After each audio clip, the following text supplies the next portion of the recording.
important what kind of soil that I'm building on. Is this in a floodplain? What kind of temperatures does this particular place reach? So rolling out, for example, RDPs, or even in the private sector, they roll out housing that looks the same and it's everywhere across your city. What we've seen in the floods is that that's really a dangerous proposition. In fact, you should be building for a specific geography and particularly for specific weather events that we know are coming our way. Fierce fighting between militant groups and government forces in northwestern Syria has gone into a second day. A war monitoring group says there have been more than 130 deaths. The BBC Sasha Slichter has the details. On Wednesday, jihadists from Hayat Tahrir al-Sham and allied factions who control large parts around Idlib launched a surprise attack on Syrian army positions in Aleppo province. The fighting is some of the fiercest the area has seen in years. Clashes have been reported less than 10 kilometers southwest of Aleppo city. A correspondent for the French news agency reported heavy, uninterrupted clashes east of Idlib since Wednesday morning, including airstrikes. The Syrian army said it was inflicting heavy losses on the militants. Recapping the top story, Police Minister Senzo Mchunu is expected to visit the Stilfontein area in the northwest tomorrow. This is Mchunu's second visit to the province this month, and he will be accompanied by his deputy, Polly Bushielo. I am Ondilambana for SAFM News. Headlines at 3:30. Coming up in your sports this hour, Mulder ruled out of Durban Test and Coastal Derby showdown set for this weekend. More details at 3:30. It's Black Friday. You're ready to score that brand new shiny smart TV you've had your eyes on. The deals are insane. 4K resolution, endless apps, the works. You rush to the store, grab your dream TV, and then wham! Wait, what's this? A TV license? Oh no, you didn't pay for it. Now you're stuck with possible penalties and no TV. Avoid the heartache and pay your TV license before you rush off to your new love this Black Friday. It's quick, easy, and way cheaper than penalties. Pay your TV license today at tvlic.co.za. Act now and enjoy your new TV without any worries. Real savings, real benefits. Here's what real clients say about OUTsurance. My name is Adam. I'm 71 years of age and I live in Douglasdale. I'm paying 554 Rand a month for my 2022 Nissan Magnite. Want a car insurance premium that'll blow your mind? SMS out to 30754 now for a quote. It's quick, it's easy, and it could save you hundreds of rands every month. Here's Amy. To anyone who has not reached out to OUTsurance, what are you doing? Reach out today. Blow your mind, not your paycheck. SMS out to 30754 and see for yourself why OUTsurance was voted Best Car Insurer 2023 by the Star and Pretoria newsreaders. Here's Yusuf. It just shows that OUTsurance is top of the tops when it comes to insurers. SMS out to 30754 now. That's out to 30754. OUTsurance is a licensed insurer and FSP. T's, C's, and limits apply. Premiums are risk profile dependent and reviewed annually. Client comments do not constitute financial advice. The National Pulse with Ashraf Garda on SAFM. You're listening to the National Pulse. Weekdays, 3 to 6 p.m. It certainly is the National Pulse, and my name's Ashraf Garda. Welcome to the show. 3 hours of all the things that impacts the nation is what we talk about today, and in essence, it is the things that gets that certainly gets you to feel the pulse. So what are you feeling today? What's moving the National Pulse? To engage with me on air, I would love to do that. It's 086 000 2032. You can, that's to call in. Then you can text or voice note via WhatsApp 0614 104 107. Try and keep those WhatsApps about 30 seconds. It really helps us to get as many as possible in. Otherwise, we struggle, honestly. And then you can tweet as well. You can tweet right away. If I asked you what moves the National Pulse and you want to tell me on the X platform, just tweet it out. Tag SAFM Radio, tag me, Ashraf Garda. Do the same on our Facebook pages. Lots to consider.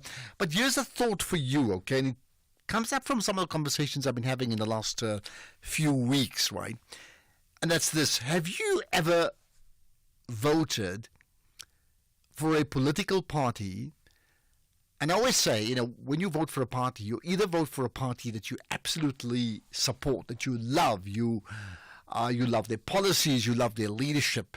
So that's one way why you vote for a party. The other is when you vote strategically. So you don't particularly support that party, but at that moment, at that time, you know it's wise to vote for that party. It may create a buffer. It may cause a leadership change in a country, in our country, for example, or in a province, and you vote for them anyway. So doesn't mean you vote for them the next time. It just means you vote for them now, right? So my question to you is this, right? Have you voted for a party for whatever reason and then regretted it later on? It's like, did I really do that? I can't believe it. Has that happened to you? Voted for a party and then said never again, made a big mistake, and then never did? Or did you vote for a party, said never again, regretted it, and then a few years later, again, you had to be strategic, and then the situation arose where you actually voted for the party again? Did that happen to you as well? I'd like to know. Right. Okay, we're going to connect to the advocate Nwako Ramatlori, a significant conversation we should be having, because the advocate has been appointed the first Prime Minister of the Bapedi Nation. So that comes up in a moment or two. It does mean I have a chance to just listen to what you have to say. And if you have an opinion about some of the things I just asked you about, have you voted for a party and then regretted it later, who would be that party?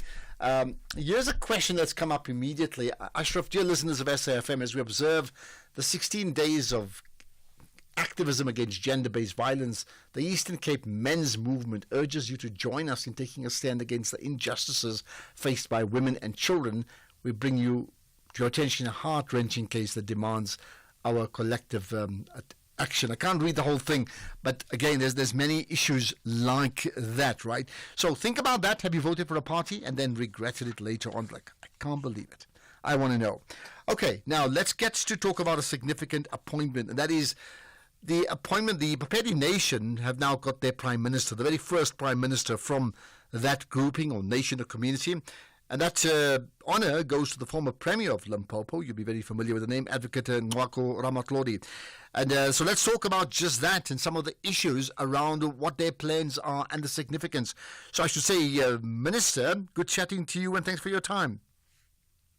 Good afternoon. How are you? Oh, good. I should say Prime Minister as well. Thank you. Thank you, sir. Thank you very much. I mean, this is significant. You're the very first Prime Minister of the Bapedi Nation. What do you feel about it, and how did that come about? It's a great honor to be bestowed with this very, very high office by the Bapedi Nation. I accept the responsibility with utmost respect, and I understand the challenges ahead of me, which are quite mountainous. Nevertheless, I hope I'll not disappoint as I did when I founded that province called Limpopo, 1994. Let's just go a step back in terms of the appointment, right? I mean, it's interesting that you're the very first one. So why did it take this long to effectively constitute this nation formally to the point where you actually now have a Prime Minister? In a traditional societies such as ours, there's always someone who's senior amongst the king's advisors. So the structure is not new in that sense.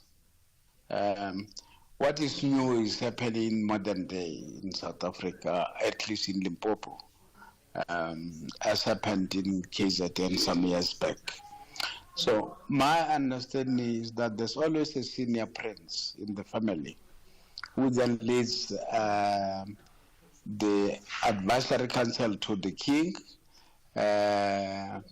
who represent the kingdom in all matters of governance. And that's the role that I understand myself to be destined to execute. Okay. Talk to me about some of the key issues that you wish to raise now that you have this platform, both for your own constituency, which is the Bapedi Nation, but also using that leverage when speaking to the rest of South Africa. Well, I come from a very strong ANC background, as your listeners might be aware. I played several roles, both in exile and here in South Africa. And my understanding has always been whatever we do as rulers or as leaders should be aimed at improving the lot of our people. Leadership is about nothing else other than serving those that you lead. That is about being a servant, not a leader of the constituency you claim to lead. And to translate that into material world, the living conditions of our people in South Africa remain some of the most difficult ones 30 years later after ANC came into government. I've been part of the leadership, still am, and I must say we have to do things differently going forward.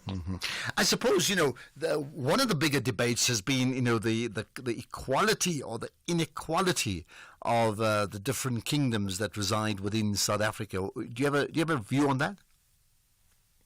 You know what? That is the ruler's construct. And I am sure it could easily be addressed because it is man-made, it can be man-unmade. But that is not really my focus. My focus is to ensure that regardless of the status that any one of us enjoy, the majority of our people then get to benefit from the leadership that claims to represent them. Although, some may talk about budgets, and I understand, and you can correct me if I may be wrong, that the Zulu Kingdom's budget would be something like 15 million rands, yours maybe 12 million rands, and others would be similar or even lower. Is that a problem to you? Like I'm saying, it's not my main focus. But is it a problem? I mean, it's not your main focus. But I think we should focus more on what the kingdoms do to improve the lots of their people than on what the kingdoms get from whoever. Okay. That's my attitude. All right, which then brings me on to the next issue. What is the role of, you would fall under what I would think about as traditional leaders, right? What would be the role of traditional leaders versus national leaders as we know them, those in parliament, the Ramaphosas and the other cabinet ministers? How does that role differ, and should it change?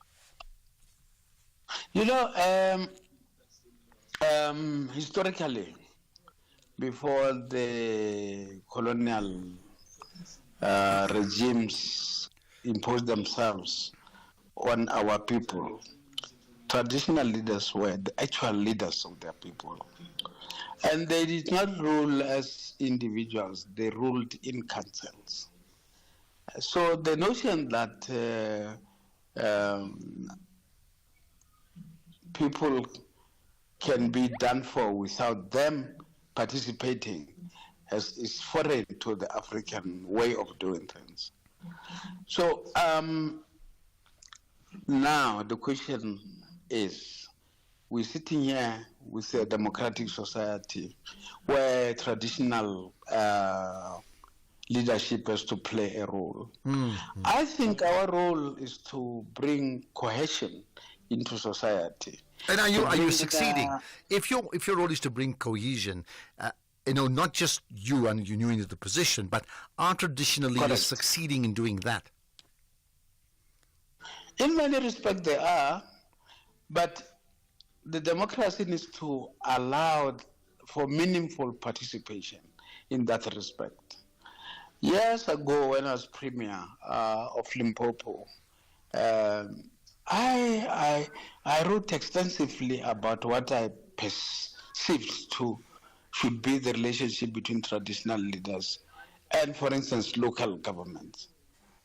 My view is simple, that the local government that is elected on a yearly or 5-yearly basis should play a role of being advisory to the chiefs or to the kings, and that they become the implementers of the policies that are jointly agreed upon.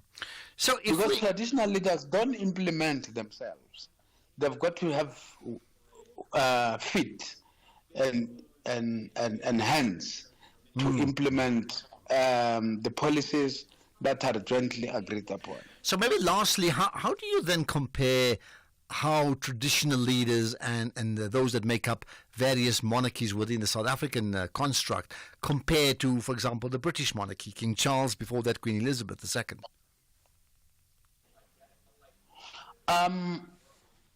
Well, the traditional leadership in Africa is much more involved in terms of the day-to-day management of public affairs in our communities. So that is the major difference, because the British monarchy and others, they are very much ceremonial. There isn't much action that is involved. Here we have got, for instance, the traditions which speaks to Lebollo or Koma or Mabuto, or those very deeply entrenched cultural activities within their communities. It's only the traditional leaders who can supervise that. No government can ever do it. Okay, let's leave it at that. That's another whole conversation. But for now, congratulations, well done to you on being appointed the first ever Bapedi Nation Prime Minister. That certainly is groundbreaking indeed. And that title goes to the former Premier of Limpopo, but now the Prime Minister of the Bapedi Nation, Advocate Nwako Ramatlhodi. Thank you for joining us here on the National Pulse. Thank you so much, sir. Thank you very much indeed. Specsavers now looks after your hearing as well as your vision with Specsavers Audiology.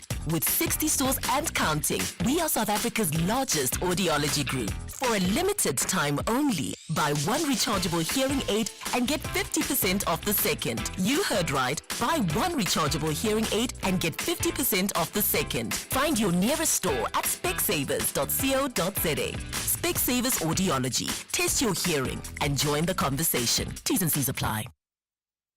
Whatever your need for a personal loan, choose a bank that's best for your loans. Nedbank offers loans of up to 400,000 Rand at the best possible interest rate. And there's more. Open a MyGoals Plus or MyGoals Premium account and you could enjoy 200 Rand cashback every month for the duration of your loan term. That's up to 14,400 Rand cashback. Visit nedbank.co.za to apply for your tailored personal loan. See money differently. Nedbank. We are a licensed FSP and registered credit provider. T's and C's apply. Mzansi Africa, unity defeats any challenge. Let us unite and speak out against gender-based violence, HIV/AIDS, emotional and mental health issues. During celebration of this holiday season with our families and friends, let's enjoy responsibly. We rise by lifting each other. For assistance, contact Lifeline South Africa. Stop gender-based violence. Call or WhatsApp 0800 150 150.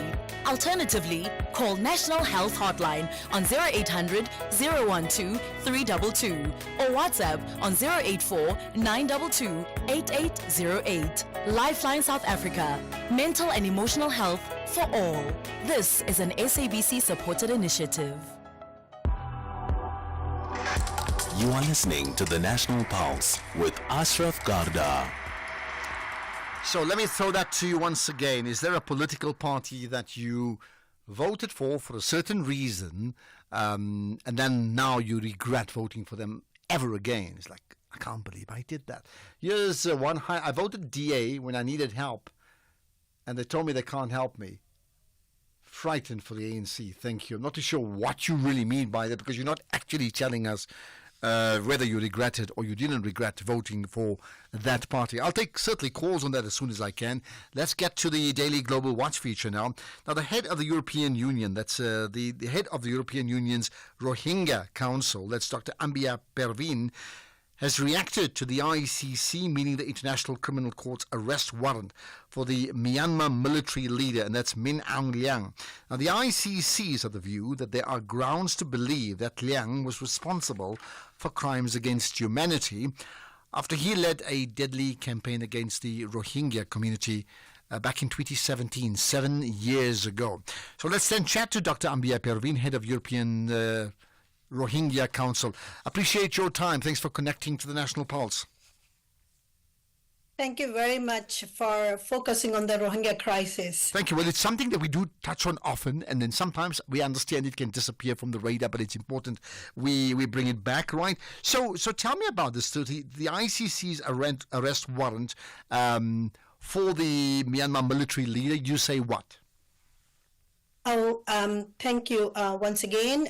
I don't know whether you have read our statement that we have released today on the behalf of the European Rohingya Council.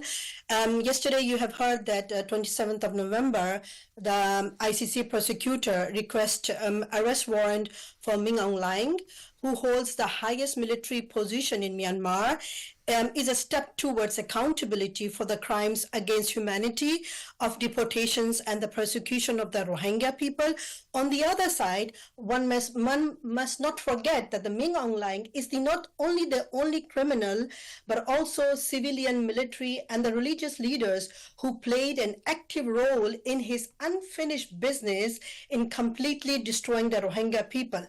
This arrest warrant also will serve warning to end the circles of atrocities still happening in Myanmar, especially against the Rohingyas in Arakan state and other ethnic minorities with the full impunity. It will also create a platform or an example of holding Arakan army and its leader Twin Minh Nang, who have committed against the remaining Rohingyas in two major cities like Mangdo and Butidong. At the end of the day, this request brings a glimmer of hope and amid years of suffering, and indicates that no one stands above the law. Well, I think that's a given, and we know we've had similar examples regarding a significant leader in terms of the head of Israel, its leader Benjamin Netanyahu, just a few days ago, also by the ICC, right? So what happens next? I mean, first you've got now the legal machinery in terms of a warrant. What then happens next? Well, actually, according to the ICC prosecutor, he said there are more to come. And it has given to the panels of the judges, and they are going to release a statement, and they are going to say, it will finalize the words that he has been given, and that's what we are waiting for. Normally when it certainly comes to many other countries, and we've had examples, I mentioned the Netanyahu example, there's been the issues of the Russian leader Putin and many others before that, Omar al-Bashir, I can go into a few others too. There's been one thing about what the ICC says, but the reality is yes, I know that means they can't go to countries who are signatories to the Rome Statute, but the reality is countries are rather soft on these arrests. I mean, how many countries will actively pursue that? And that's my point to you. Unfortunately, this Rohingya community, we are worldwide and inside and outside, like 250,000 to 300 Rohingyas are living in Arakan in Myanmar, and rest of them we are in exile. There is a lack of interest because it is in Asia, and we don't have enough supporters, and we don't have enough lobbyists and campaigning for our people. And not only the Rohingyas are forgotten, even front of our whole country, Myanmar, is forgotten, and the atrocities against not only the Rohingyas but also other ethnic minorities are continuing. The lack is very minimum. People are focusing. The COVID has hit us very badly. Then the the Ukrainian war has also hit us very badly. Now the Palestinians and the Israel issue. But on the other side, ICC and the jurisdiction systems did not forget that the justice should be given and provided. So let us hope for the best. And as I've said, it is a very important step that we are forgotten by the other people. But when it comes to the jurisdiction and the accountability, the process is still going on. We hope for the best, that it will be released very soon. Whether this action will bring it or not, how fast, but it's an alarming for the other remaining Rohingyas living in Arakan. The atrocities might stop or will be less. Okay, and very quickly, I mean, besides the warrant of arrest for a leader, I mean, for your people, it's far beyond just an arrest. What for you would be a suitable end goal in terms of the plight of the Rohingya people of that region? Yes, the thing is that we, at the end of the day, though majority of us are in exile, our main interest is to go back, to repatriate as soon as possible to our country, to get the full citizenship rights and be a part of the Federal Democratic country of Myanmar. And till that, we request the South Africa and the other nations to support injustice, providing justice to the Rohingya people, to the people of Myanmar, and also the aid till we get our full citizenship rights and to repatriate to our country, and also support the jurisdiction system like universal jurisdiction and plus the ICJ and ICC. And many may say thumbs up to that. They certainly would hope that would happen. Dr. Ambia Perveen, the head of the European Rohingya Council, much appreciate you giving of your time. A significant announcement in terms of the history of your people, and that is the arrest of the Myanmar military leader or rather the warrant of arrest by the ICC regarding crimes committed against the people of the Rohingya people of that region in Myanmar. Let's get the news headlines now. It's 3:30. Years on Della Mbana. Thank you, Ashraf. In your news headlines, President Cyril Ramaphosa says since the announcement of measures to address the recent spate of foodborne illnesses, nearly 2,000 spaza shops have been visited and more 1,000 spaza shops, supermarkets and warehouses have been closed down. Police Minister Senzo Mchunu is expected to visit the Stilfontein area in the northwest tomorrow. This is Mchunu's second visit to the province this month, and he will be accompanied by his deputy Poli Bushielo. And Gauteng police say they're cracking down on pens-down parties, warning organizers of the severe consequences of hosting these events. A full update follows at the top of the hour. SAFM, guiding you through the rush hour traffic. Good afternoon. Starting off in Gauteng, there's heavy traffic reported in the Crown area, so you're asked to expect delays. Malibonga Drive in Kayasan, there's a crash reported at Boundary Road, and Woodmead Drive is slow moving at Woodlands Drive. In KZN, the N3 eastbound queuing towards Ashburton exit. The N3 inbound is slow moving at Pavilion Mall. The N2 southbound has a stationary vehicle reported before Spaghetti Junction. The N3 westbound has a stationary vehicle at Key Ridge. Umgeni Road is slow moving in the Springfield Park area, and the R56 northbound in Pietermaritzburg queuing at France. In Cape Town, the N1 outbound slow moving towards Okavango Road. The M3 southbound is slow moving towards Rhodes Drive.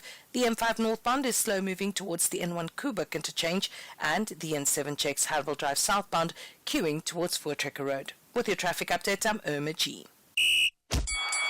This is SAFM Sports with Tumin Khapele. So to me, yesterday was a rain messed up test match in Durban. What's the position today?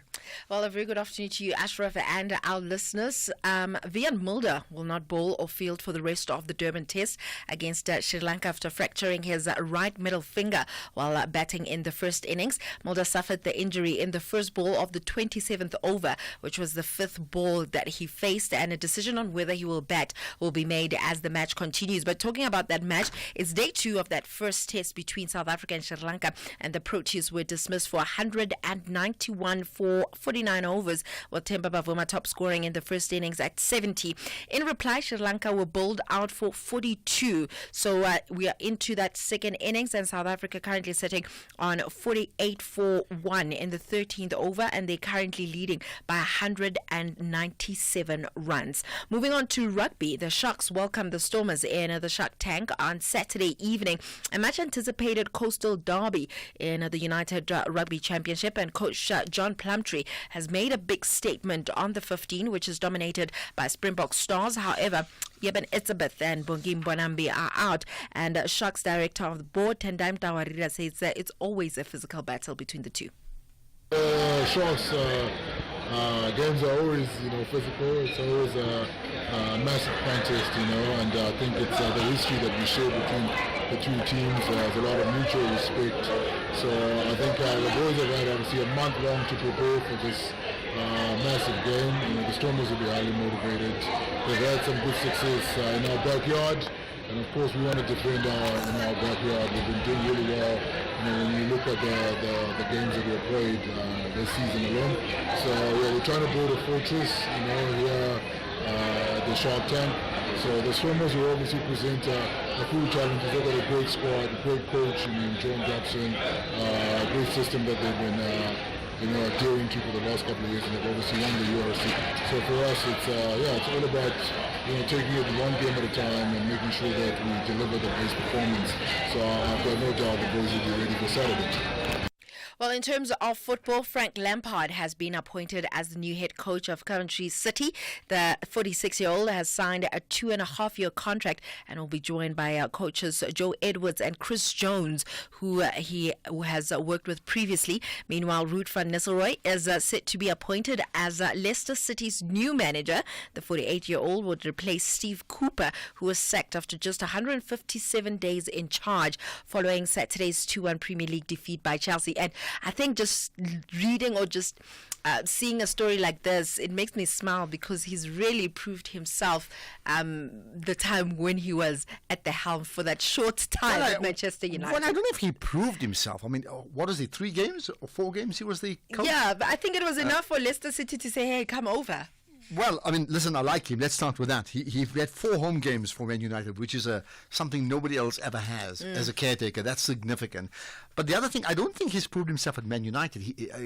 What did he do at PSV Eindhoven? I think, did they win the title in the Dutch league? Just check up on it. Yeah. That's really, or they won something in a short period of time. That's really why Man United got him, and why he came was because he was Man United. That means he gave up a plum job as a leading coach of a leading club in Holland because it was Man United. And, of course, his dream was to be somewhere within the Man United structure, right? So the question is, did Leicester City know about him? They obviously did. This has given him another shop window at Man United in the last few weeks. But what will be interesting is when they play Man United, how will he feel about it? If he takes the position, because I would think that he'd probably take the job because it gives him a shop window to the whole Premier League. That is true, not just Leicester City, meaning if he does well at Leicester, and keep an eye on any of the top 5 or 6 clubs that mess up sometime soon. Now, I won't talk about Man City, no. They're okay, although they lost, they haven't won in 6 games, right? Meaning it gives him a shop window. But I beg to differ with you saying that he didn't prove himself at Manchester United. The results were not there, and then he stepped in and he started changing or shifting the direction of the results a bit. It's a big club. Okay, I would still disagree. I say it's a big club. Because I'm saying to you, 4 games is not enough to prove yourself. It's not enough, but I feel like he's done a lot. Something that, what's his name, couldn't do before him. What's his name again? Erik ten Hag? Well, anyway. But Ten Hag can say I won 2 cups. And then, this guy didn't win any cups at Man United. Do you get how? I know it's a ridiculous argument. I get but what you're that's saying. My point. Yeah. No. Anyway, I mean, if he does 4 games of caretaker, but I like him. Let's put it that way. True, So true. Interesting acquisition. Yeah. Well, then finally, South African canoeing icon Bridget Hartley has indicated her interest in running for a second term on the South African Sports Confederation and Olympic Athletes Commission. That should the opportunity arise. Hartley currently serves as the vice chairperson of the commission, and the commission's 4-year term has ended, and the election to elect a new commission is still to be determined, and she says that she would be open to seeking re-election. So to be honest, I haven't actually thought that far, but I really have enjoyed the journey that I've had with Kutso, and I haven't thought about the process going forward. However, if I do get the opportunity to do it again for another 4 years, I feel like I would try and be a little bit more invested in the project, as I do feel like whenever we have met, we've always come up with so many good ideas, and I do feel like we've made some good ground over the last 4 years in having a few in what we call athlete endowers with some of the South African athletes. So I really do think that we've made a big impact. Well, with that said, it's a wrap from my side for now. I'll have more in the next hour. Let's sort that out. I know you heard me wrong there. One day you'll be a caretaker coach. Would you like to be a coach one day? No. Okay, goodbye. More sport later. Okay, let's get this recipe right. Switch to S3 at 7 p.m. Add 1 scoop of mushendiki. Check. Mix in Team Green Pepper and Team Red Tomato, featuring 2 chefs and 2 contestants. Check. Blend in a limited budget per team and a mystery ingredient to add a bit of spice. Check. Set the timer for 20 minutes and voila, there you have it. A fresh episode of Ready Steady Cook South Africa on S3 every weeknight at 7 p.m. Channel your inner Salt Bay with Ready Steady Cook SA, Monday to Friday at 7 p.m. only on S3. Open up.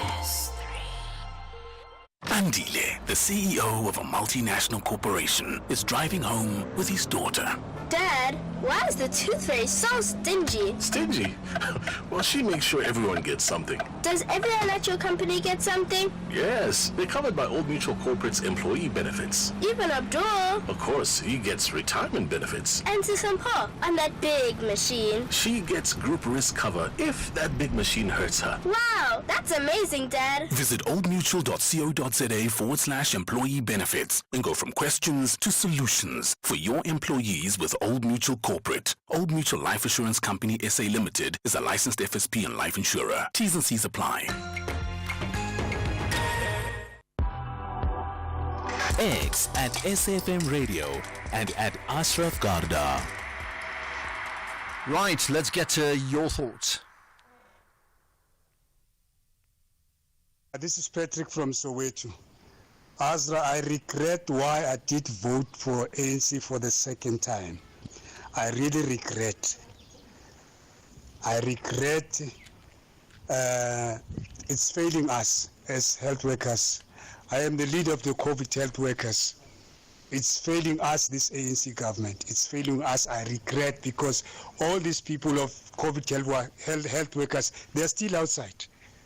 They are still outside. And yet the Premier said they should go back to work. They're still outside. I regret why I did vote for this ANC. Thank you, Patrick in Soweto. Okay, well, that's the point I'm asking, that is there a party, and you don't have to mention the party's name if you don't want to, okay?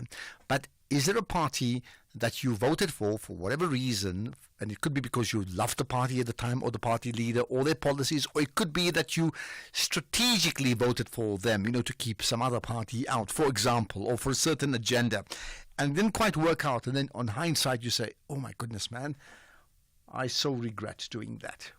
Have you got a story like that to tell me? Let me know. WhatsApp 0614 104 107 to call in 086 000 2032. Right, more sounds on the National Pulse. Hi, good afternoon, Ashraf and the team. I really think you should be reminding everybody in South Africa that the MK party members, the current ones, were all members of the ANC. They were all part of state capture. Nothing's changed. It's just the name of the party. Don't fall for the MK's rhetoric. Okay, I wonder about that. I mean, you think I should remind people that they all come from the ANC? I don't think I need to remind them. I think they all know that. Absolutely don't they know that? I'll be surprised if they didn't, isn't it? Okay, and talking about the MK Party, let's actually talk about the MK Party to a representative from the MK Party. So the MK Party, we know, prepares to launch or to host its first anniversary since its launch in December. Remember that? It's just about a year old, well, just under, in fact, right? So now we speak with us Dr. Khanyisile Shabalala about how the party hopes to restore the dignity of African people. Let's find out exactly what the plan is. Dr. Khanyisile Litchfield Shabalala is the MK Party member, former South African Navy Admiral as well. Dr. Shabalala, thanks for connecting. You are now live on the National Pulse. Hi Ashraf, thank you for having us on your platform, and hello to all your viewers. Much appreciate your time. Yeah. So let's talk about this. I mean, 1 year anniversary coming up. It's a significant moment in the life of the MK Party, and you have some particular projects or themes that you want to raise, right? So let's start with the one that I'm aware of, the theme of hoping to restore the dignity of African people. Tell me what that means to you and how you intend playing that out. Yeah, Ashraf, I think that's very central. We have 8 cardinal pillars, and without the achievement of this particular pillar, I think all the other pillars, we can just kiss them goodbye. And I think there's a bit of a history to that. May your viewers bear with me. Africans in this country have suffered 143 years of Dutch imperial rule, 1652 to 1795, and then again 1803 to 1806. After that, it was 163 years of British occupation. Altogether, that's 206 years. And then there was 46 years of the self-imposed apartheid system, which is likewise internal colonization. Altogether, we are talking 252 years of white is right and white is might. The opposite of that is that black is inferior or weak and black is wrong. When you've suffered over 2 millennia of being told that your skin color is wrong, that you were created wrong, that you can't think like white people, you are not at their level.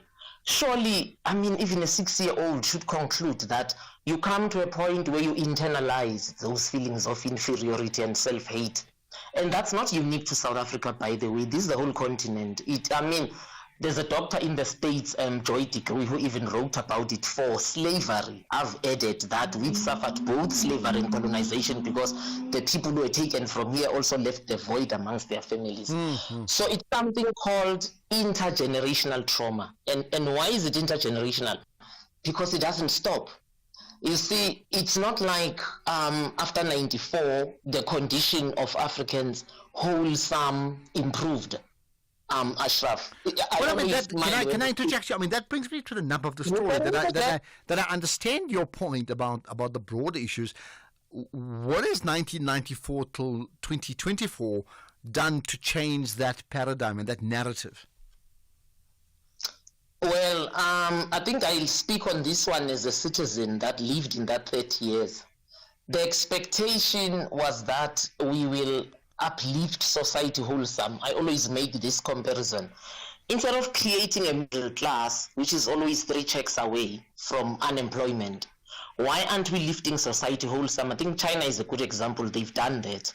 But you can't do that unless you've gone through a cultural revolution, which exactly puts our pillar in the center. That's why we speak about restoring the dignity, because that dignity is tied to identity, it's tied to culture, it's tied to people understanding that I matter.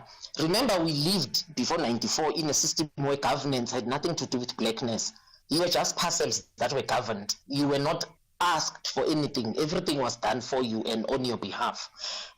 So what we mean by this pillar is we want to change things structurally or systemically.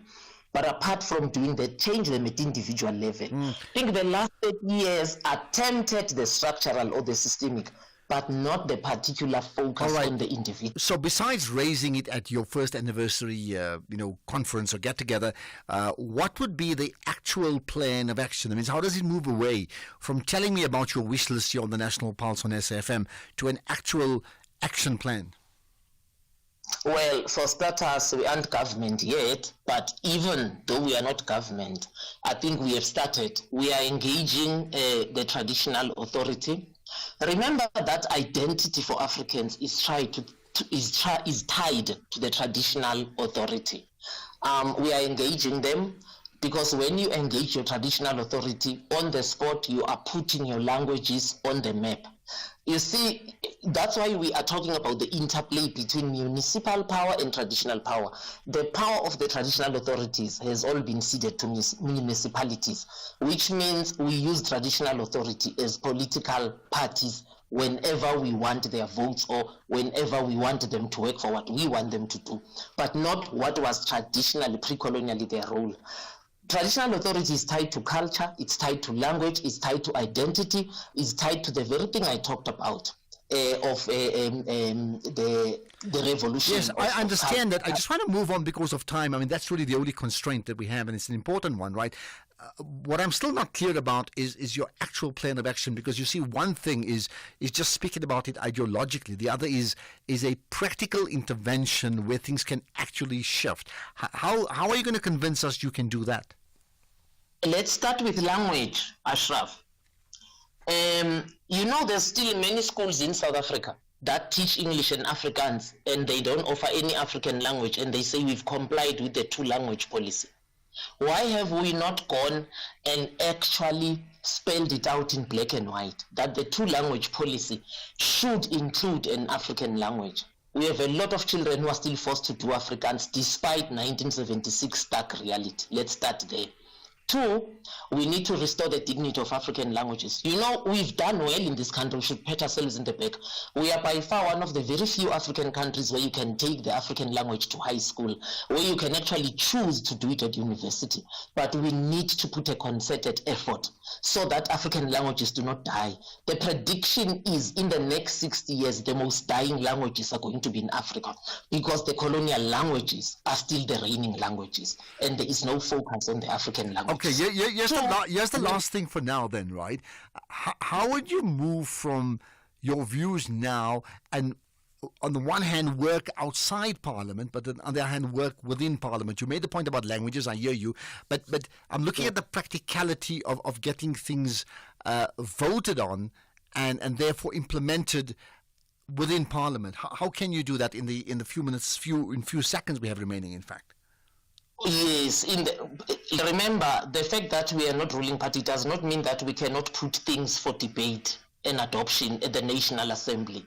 And I think no self-respecting African, whether they are in the ANC or EFF, would refuse any suggestion that has to do with restoring the dignity of African people. Because political party is one thing, but what Africans in this country suffer is uniform. I think, which is why yesterday, after the EFF, declared MK an enemy, after those remarks, our stance was we don't see enmity amongst blackness because we have not even fully liberated ourselves as black people. Okay. So we can't begin to see each other as enemies. So for starters, yes, we'll put that on the roll. At least debate is even something. Even if we are not governance, but if we put it on the roll there and it's debated, the nation gets to know that, there is this concept and this is how this concept is important to us as Africans. Okay, lastly, very quickly, we have to wrap up. You don't see each other as enemies. I would suggest a lot of it is about experience. Did you hear what Julius Malema is saying about the MK party right now? Quick answer, because we got 10 seconds, yeah? Yeah, I think again, I take our party stand. I would rather use those 10 seconds talking about the restoration of the dignity of Africans. But I'm giving you a reality that's happening right now. Okay, we're going to have to leave it at that. Thank you so much for your time. Imagine if every child born today and tomorrow and the next day and the next had enough love, enough food, enough safety and brain power. Today and tomorrow and the next day and the next. Together, we will change our future. Visit holdmyhand.org.za. It's Black Friday. You're ready to score that brand new shiny smart TV you've had your eyes on. The deals are insane. 4K resolution, endless apps, the works. You rush to the store, grab your dream TV, and then wham! Wait, what's this? A TV license? Oh no, you didn't pay for it. Now you're stuck with possible penalties and no TV. Avoid the heartache and pay your TV license before you rush off to your new love this Black Friday. It's quick, easy, and way cheaper than penalties. Pay your TV license today at tvlic.co.za. Act now and enjoy your new TV without any worries.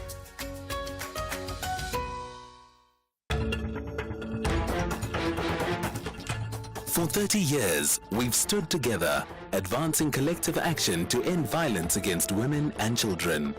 But the fight is far from over. Your voice matters. Every action counts. From educating our communities to supporting survivors, it's time to unite and create a future free from fear. Join SAFM for 16 days of activism. Together we can make a difference. Together we can end the violence. Because 30 years of progress means we cannot stop now. Let's advance the fight. Stand up, speak out, take action. SAFM, leading the conversations that move us. X at SAFM Radio and at Ashraf Garda. Right, by the way, give me your thoughts on that conversation I had now with the representative from the MK party in terms of what was said, and certainly within the spectrum of that important issue about restoring the dignity, in particular, of what is called the dignity of African people. Any thoughts in terms of their practical embracing and implementation of it that you'd like to add to? You can do so right away in text or voice note form, or to call in 086 000 2032. Right, let's talk now about an upcoming election in Thabazimbi, which is quite fascinating. Their state of readiness is what we talk about now ahead of next week's by-election. So 12 wards will be contested by 21 political parties, 5 independent candidates, right? And all of this in the context of infighting and lack of service delivery dating back to last year, right? So let's 1 year later, what's happened now with Nkaro Mateta, the IEC's provincial electoral officer in the Limpopo region. Appreciate your time, Nkaro. Thanks for connecting to the National Pulse. Good afternoon and good afternoon to the listeners. All right. I've touched on the point already that it is quite a significant by-election period in Thabazimbi. Perhaps you can add more to that. It's really quite significant in that it is such a small municipality with only 57 voting stations and 12 wards. The registration population is just over 51,000. But we have attracted 21 political parties as well as 5 independent candidates. So our proportional representation voters roll will have 21 political parties, and then the wards, depending on where the independent candidates are contesting, the highest number will be 21 and the smallest will be about 18. Okay, and some of the key issues, going back to the problems of last year, what can you tell us about that in terms of the state of and the mood of the electorate right now? Well, the electorate is quite excited that perhaps this is an opportunity for a stable municipality, because Hang Council in themselves create a challenge, because one day, this grouping is in power, the other day, the new group comes into, so there is no functionality, and the municipality and the community actually suffers. And we are hopeful that this time there will be an outright winner, so that this municipality can run its affairs like any other municipality in South Africa. What then, one of the issues of what happened a year ago was that the infighting was caused to a large degree, one around infighting, which means just, one leader pitted against another, but also central to that is the lack of service delivery. Do I take it that that's not changing? It may not be within your ambit to comment on that, but I mean, those issues still remain big issues within any election, don't they? Well, issues of service delivery are municipal issues. As we are talking now, the municipality is being run by an administrator. So we are hopeful that the administrator who told us that his mandate is to stabilize and ensure that services are delivered, we are hopeful that communities will start to see change, because one of his priorities as an administrator is to ensure that services are actually delivered. What about the checks and balances to ensure things go well? I mean, of course, the IEC handles the national election. This is much smaller. But, I mean, tell us about the checks and balances around ensuring free and fairness of the voting. Indeed, the most important role player are the political parties as well as the independent candidate. Are we taking them along throughout all the processes? Yes, indeed we do. The last meeting of the Political Liaison Committee was held yesterday, in which we were discussing our readiness for the by-elections and for them to also raise any issues that they might have. We were also discussing the number of special votes that we have received. And so far, we have been working with them all the steps. And the next meeting, I think, will then be to discuss how the result system is going to work, how the results will be calculated. In addition, we are also establishing, you know that during elections, we established something called a results operations center. So we're establishing a smaller version of that so that all contestants are housed in one room and they have access to the results system. They are able to see what we are seeing. So the computer that will be in front of me, a political party or an independent candidate will be able to see as the results come in and they get scanned and captured, they will be able to see the same thing. So this transparency is very, very important, that political parties and candidates must believe in the system that we are running. At the same time, we don't want to disappoint voters. We really want to ensure that voters have free access to all the voting stations. We've made it easy that they don't have to walk long distances to access voting station. Some people get discouraged when they need to walk long distances. Yeah, absolutely. So we've taken care of that, and we think that we are catering for all interested stakeholders, including the candidates as well as the voters themselves, who are so central. Without them, there are no elections. Let's leave it at that. Nkaro Mateta, the IEC's provincial electoral officer in Limpopo, and that's ahead of the Tabazimbi by-elections in that region. That all happens next week. 12 wards contested, 21 political parties, 5 independent candidates. And that's going to be one by-election, isn't it? Let's get the news now. It's 4 o'clock. Here's Ondela Imbana.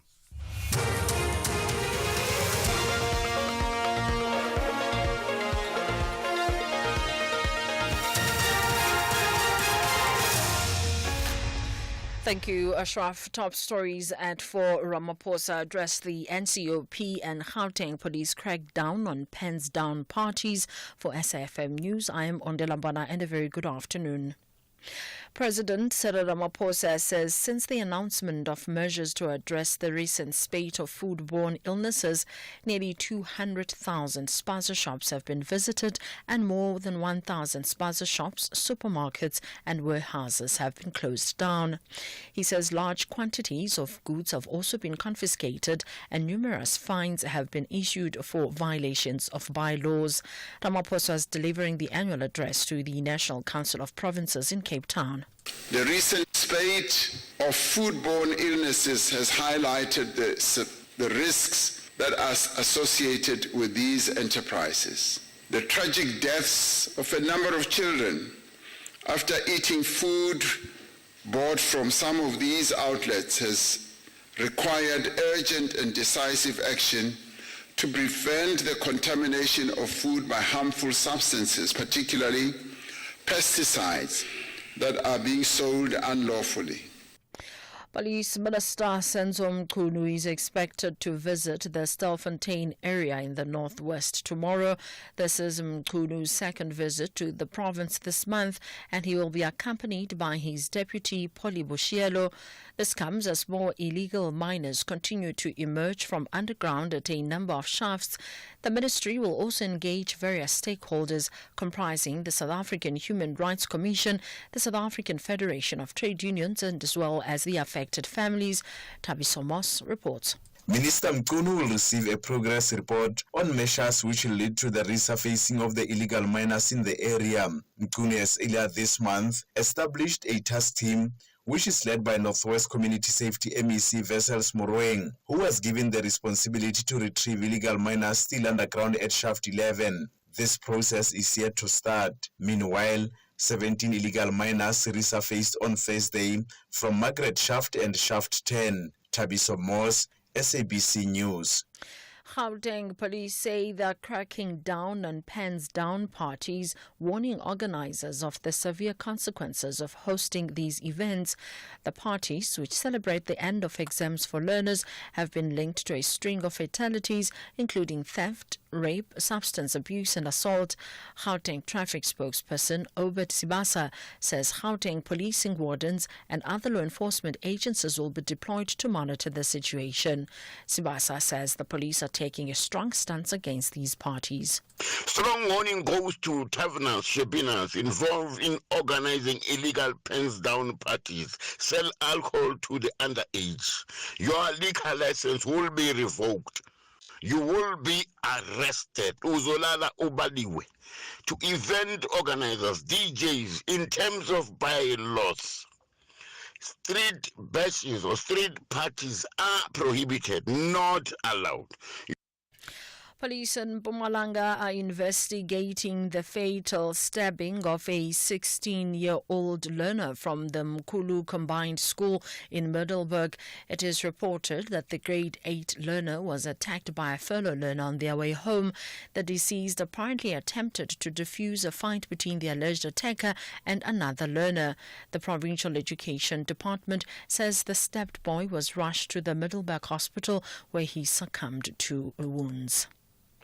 In international news, China has confirmed reports that it's carried out a prisoner swap with the U.S., exchanging 3 American detained in China for 3 Chinese nationals. The Texas-based businessman Mark Sweden has been held since 2012 on drugs charges, while the others, Kai Li and John Leong, were accused of spying. Beijing's foreign ministry did not confirm the identity of the Chinese nationals.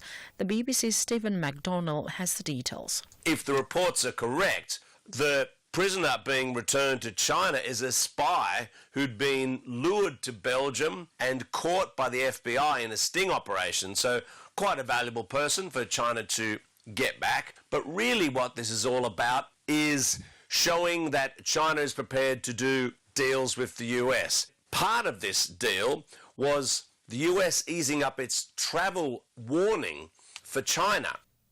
Recapping the top story, President Cyril Ramaphosa says since the announcement of measures to address the recent spate of foodborne illnesses, nearly 200,000 spaza shops have been visited and more than 1,000 spaza shops, supermarkets and warehouses have been closed down. I am Mondela Mbana for SAFM News. Headlines at 4:30. Coming up in your sports this hour, Rivera admits that Al Ahly are favourites, but they're all set to turn Orlando into a fortress, and Nelo says goodbye to Springboks after 17 seasons. More details at 4:30.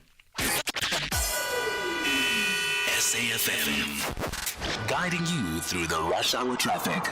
Good afternoon. Starting off in Gauteng, there's heavy traffic in the Crown area, so you're asked to expect delays. And Malibongwe Drive in Kayasand is a crash reported at Boundary Road, as well as Woodmead Drive being slow-moving at Woodlands Drive. In KZN, the N3 inbound is slow-moving at Pavilion Mall. The N3 outbound has heavy traffic towards Pavilion Mall. And the N3 westbound, a stationary vehicle reported at Cliffdale. In Cape Town, the N2 Nelson Mandela Boulevard outbound is slow-moving towards Hospital Bend. The N7 checks Harold Drive southbound is queuing towards Voortrekker Road, and Okavango Road in Brackenfell slow-moving at the N1 highway. With your traffic update, I'm Irma G.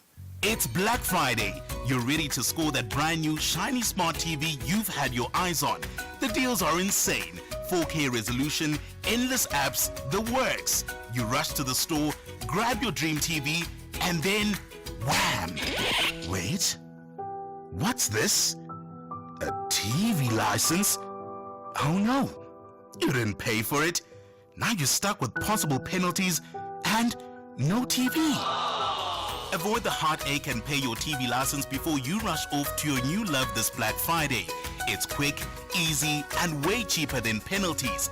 Pay your TV license today at tvlic.co.za. Act now and enjoy your new TV without any worries.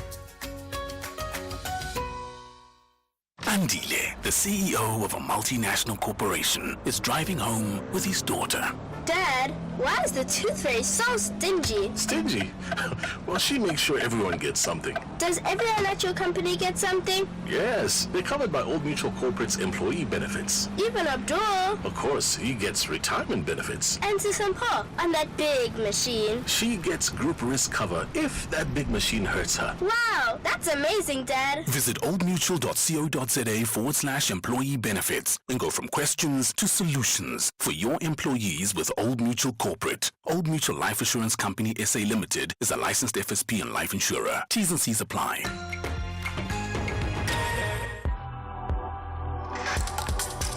The National Pulse with Ashraf Garda on SAFM. You're listening to the National Pulse. Weekdays, 3 to 6 p.m. Yes, what for you moves the National Pulse today? If you wish to comment on any of the issues that we've had, we'll take your calls just now. Play the voice notes as and when we get the opportunity. We chatted about the Rohingya people as well as the ICC now warrant of arrest on the leader of the Myanmar military. That's significant. We've also got that issue of Advocate Nwako Ramatlori now being the new Prime Minister, the first one of the Bapedi Nation. Anything you'd like to tell me about that? And my conversation with the MK party's Dr. Kanyisile Litchfield Shabalala, looking ahead to their first anniversary of the party's existence and picking up on the theme of the dignity of African people and that upcoming Tabazimbi election, as well as some of the other issues, like the point I asked you. Did you ever vote for a political party that after a while you said, oh my goodness, never again, I can't believe I've done that? Let me know. Let's talk about Joburg water now. It's an issue we touched on yesterday. And let me just say this up front as well. We have put out this challenge. If you have a water problem in your township or community or suburb or region, anywhere in the country, we need to be focusing on it as well. So if you could just, maybe just WhatsApp us and just connect or call in and just speak to Keys, my producer. Let's see if we can connect you and see what we can do sometime soon. So yesterday we chatted about this, and of course there are big issues in the entire city of Joburg, specifically west of Johannesburg. And that relates to the commando system that supplies water. Now, there's been issues where there's been no water for a week in some places, Westbury amongst them, others, Emmarentia, Greenside, Melville, and many others, all in that region. Intermittent water goes around that. And there were big protests, a couple of protests, in fact, yesterday, as well as specifically the one from the issue in Westbury. Now, let's move forward. The Joburg Water's operation manager is Logan Munsami, and he says they've started scheduling water restrictions, which really is code name for load shedding or water shedding, right? And there's a strategy in place for repairs and maintenance. How convincing is he? In terms of our interventions, we've stepped up our game. There's aggressive interventions that we've already started in place. Some of the initiatives are the permanent reduction of water supply to prepaid and deemed consumption areas. That's already in place. We do that typically by, throttling and closing of certain high demand areas within that area. There's also scheduled water restrictions which we've started to implement as at 8 November 2024, which we've communicated quite extensively in terms of reducing the demand. In terms of our repairs and maintenance, we have a strategy that we've implemented to improve our turnaround times from 48 hours to 24 hours. Now, when you note that 48 hours, that's currently in terms of our service standard. But in the main, we operate slightly below that. It's not always that we go, within 48 hours or above that.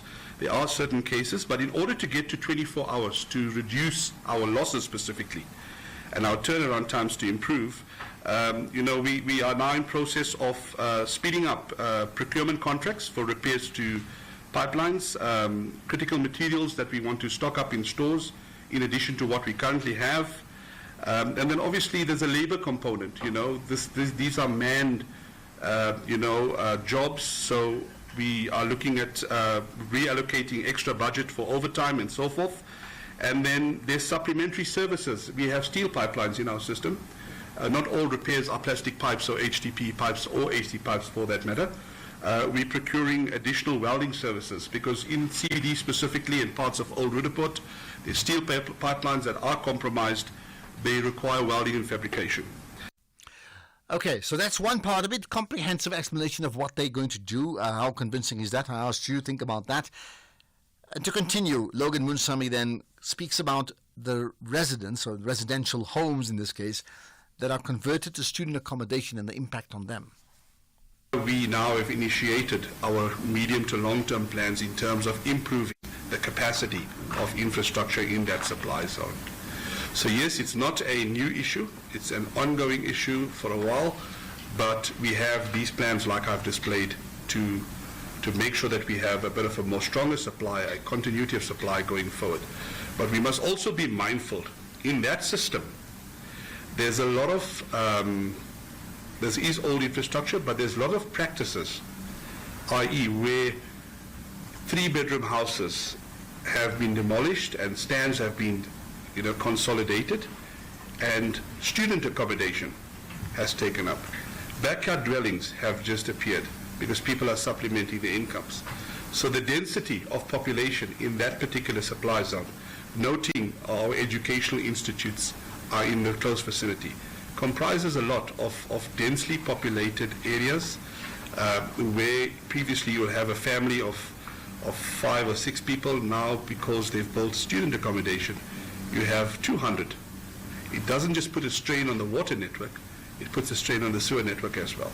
So in the main, we must also appreciate that there's also external issues that contribute to that, in addition to illegal connections and certain cases where we have credit control issues where there's a reluctance or non-payment of services.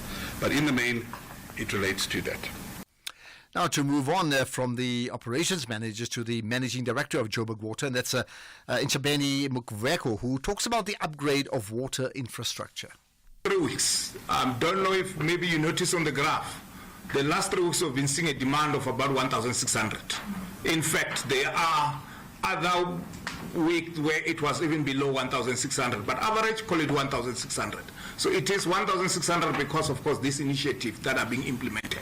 But we need to do much more so that we sustain that 1,600 into December, and then ultimately when we go into January, we need to be working on making sure that we are taking that demand down to 1,500. That's our main goal, so that we can be able to have a proper response through the current initiative. And of course, if the current initiative will get to a point where we're not satisfied with the results, that's when the issue of the increasing the level of restriction will come in. And as Logan indicated, there are protocols for that, where it will have to go through certain governance processes. Maybe before I get to the trading services, let me just add also on the issue of Commando. You're quite right. Commando system have been experiencing challenges for a few years now. And that's precisely the reason why the city of Johannesburg is going to invest almost R1 billion in that area only. R1 billion of the projects that Logan presented. The reason being, it's a weaknesses on the current bulk infrastructure. It's not able to function the way it used to. For a simple reason, right now when the demand and supply is a challenge, basically when the demand is stripping supply, you end up with the reservoirs upstream being lower rather than that being, in terms of the level, being at the normal operating level. When the reservoirs are at normal operating level, you are able to push enough water, you're able to pressurize all the line and have the sufficient volume that you require. Right now, after the maintenance that Logan spoken about, on the 17th, the reservoirs upstream, even from the bulk supplier, of course because of the demand and so on, they've been struggling to get to the sufficient level. And when they're not getting to sufficient level, we're not able to get the volume through, because that line really, there's no pump station, it's just rely on gravity based on the level of the reservoir. Okay, what we'll do now is we'll get a response from Dr. Ferial Adam, the Executive Manager of WaterCan, and she comes up next. It's Black Friday. You're ready to score that brand new shiny smart TV you've had your eyes on. The deals are insane. 4K resolution, endless apps, the works. You rush to the store, grab your dream TV, and then wham! Wait, what's this? A TV license? Oh no, you didn't pay for it. Now you're stuck with possible penalties and no TV. Avoid the heartache and pay your TV license before you rush off to your new love this Black Friday. It's quick, easy, and way cheaper than penalties. Pay your TV license today at tvlic.co.za. Act now and enjoy your new TV without any worries. So why should I use We Buy Cars if I want to sell my vehicle? Because We Buy Cars buys cars. But will I get the right price? Of course. We Buy Cars buys thousands of vehicles and knows exactly what every vehicle is worth. Their buyers deliver exceptional service and pay you immediately. And how do I know what they'll pay for my vehicle? It's easy. Visit webuycars.co.za or use the We Buy Cars app. Follow the simple steps and voila, you'll know your car's value in no time. We Buy Cars. Quick, easy, the best. Mzansi Africa. Bafana have qualified for AFCON 2025 with an unbeaten record. For decades, the SABC stood by Bafana when few believed. It has been our honor to champion our national heroes through every twist and turn. We witnessed their hard work, challenges, and incredible resilience. This victory is not just for the team, but for all of us who have held on to hope and pride in our nation's talent. Big ups to the entire team for inspiring the nation and the supporters for the never give up attitude. Together, we've shown what true perseverance can achieve. Hashtag the power of perseverance. SABC Sport. Thank you for supporting Bafana. For the love of the game. Ashraf Garda on SAFM. Right, let's now continue that conversation regarding the state of Joburg's water by chatting to Dr. Ferial Adam, the Executive Manager of WaterCan. Ferial, good chatting to you once again. You're now live and connected to the National Pulse. Good afternoon, Ashraf, and good afternoon to all your listeners. Thank you for having me on your show. I take it you've certainly heard the responses from Joburg Water in terms of their media conference today, and we played some of the sound, of course, right? What's your position on this now? Because, I mean, this is an ever-changing story, and yet the constant around the ever-changing story is that people in this city, in your city, are seriously affected by serious disruptions of water. This is correct. I mean, I think that it's good that they had this briefing, and I think that if you notice the trend is every time there's many areas that are affected by no water. There are protests, and then we'll have a briefing. And I think that needs to be a bit more proactive in that they need to tell us beforehand and we'll have a briefing. So the communication needs to improve, but I think that this was a good briefing to give us an overall of where Joburg Water is going. The challenge, though, is that we have immediate areas that don't have water. And what is the immediate solution? That was missing from the press briefing. Okay, but if that was missing, then that's a serious thing that's missing. It's a serious omission, isn't it? It is. And I think that, the idea of the plans and the looking ahead over the next 6 months, I mean, I think that's always good. We need that. And they have their turnaround strategy, etc. But, it also raised questions. For example, let's take the commander system with Hursthill. The cracks have been there not last month or few months ago. It's been there for years. It's taken such a long time to get to that realization that now we have to fix this. Those are the kinds of things that are concerning. But I think I have to be hopeful that the overall kind of the fact that they're now looking at detecting leaks in a much better way rather than digging up dongas is a good way. We as civil society, by the way, is having a site visit with Joburg Water on the 9th of December. Okay, and then what's going to come out of that visit? I mean, what's the anticipation? Site will be overseen, and then they'll say they're working on it, and then what?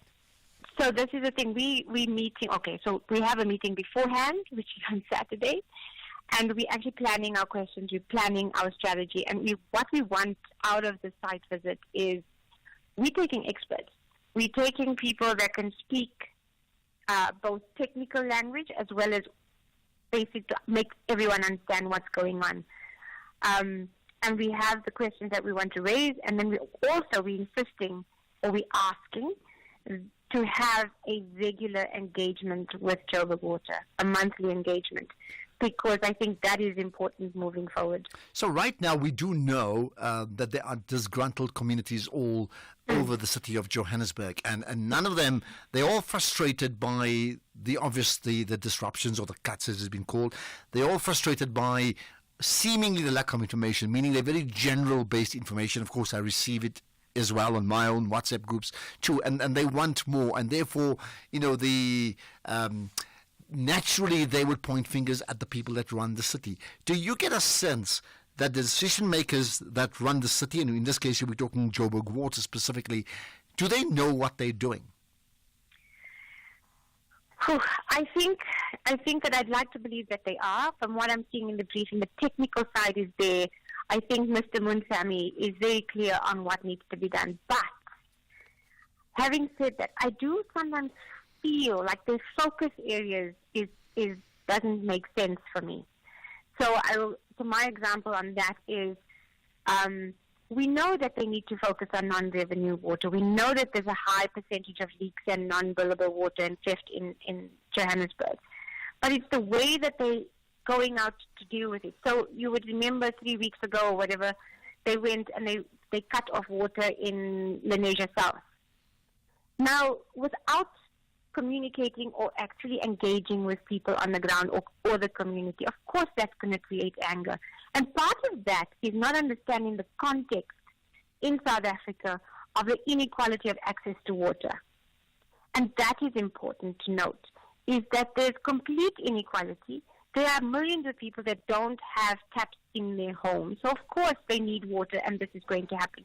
But engage. I mean, even if you looked at the report, the media coverage, the people were saying, just tell us, talk to us, provide us with JoJo tanks, and we're okay. But don't just cut us off. So where you are, right, as water can, and I love the play on the words water in terms of water can, right? What more can be done? Because what I'm asking is, are we in the midst, and everybody's having this conversation, my wife and I had this conversation over breakfast to say, is the water situation going to get worse, or is it just a case of, once every 3 months there'll be an irritation for 2 days and then things are going to be okay? So I think that what we're experiencing throughout this year is going to continue. And I think that that's where the frustration is coming from a lot of people, because like in the area that I'm living in, we were having nightly cuts without proper communication. We just eventually knew that our water is going to be cut at 10 o'clock or 9 o'clock or whatever, and you accepted it. So I think that better communication needs to be had. The other thing is these plans are fantastic. They look really good on paper, but where are they getting the budget from? So we need to understand the timelines and the budget and where they're getting the money for it. Okay, here's two questions lastly, right? What more can Water Can do? So what we're doing as Water Can is we're doing two things for next year. One is we want to really call on government and national government and parliament to approve a ring fencing of funding for water and sanitation. That is something that we are really keen on, and we've been talking about that for about 2 years now. So that's something we want to do, and because that's what's needed. Joburg Water gets about 1.2 billion. They need about 3 billion to do things really well. They need that everything rests on water, so we need to fix the system. And then lastly, go ahead. Sorry. The second thing we want to do is we want to create a template that people can use for the IDP processes, which start next year, to demand on better services in terms of water, so that the budget can then focus on the water and sanitation that we all need. Another thing is that there's complete lack of trust between people and Rand Water, Joburg Water, and City of Joburg. And what we think would build that trust is government needs to start having an audit of its own buildings and start fixing those leaks. And I think then you'll get a lot more people supporting the plan. Okay, lastly, there's a very quick answer from you. I had a chat with the other Ferial Haffajee yesterday, and we spoke about the power of the protest. Do you agree that when people protest, whether they're 10 people or 100 people, it immediately elicits a response, some form of response from others, where otherwise a simple email would never get there? Absolutely. Absolutely. And I think what we're seeing now, and just to touch on that, Ashraf, we saw the protest in Westbury, but there was complete support across Joburg around these protests, and that's why we protested this morning. And this morning it was people from Amarensha, it was Joburg South, it was people from Parktown, Greenside. So everybody supporting the getting behind we were a small number of people, but what it was saying is that our voices are with the people of Westbury in terms of the water outages. Well, let's leave it at that. As we always know, and we say it again, don't underestimate the power of the protest. Dr. Ferial Adam, the Executive Manager of WaterCan, thank you so much for your time. Right, let's get on to some of the other issues that we've been talking about very quickly, including the issue of voting. Good afternoon, Ashraf.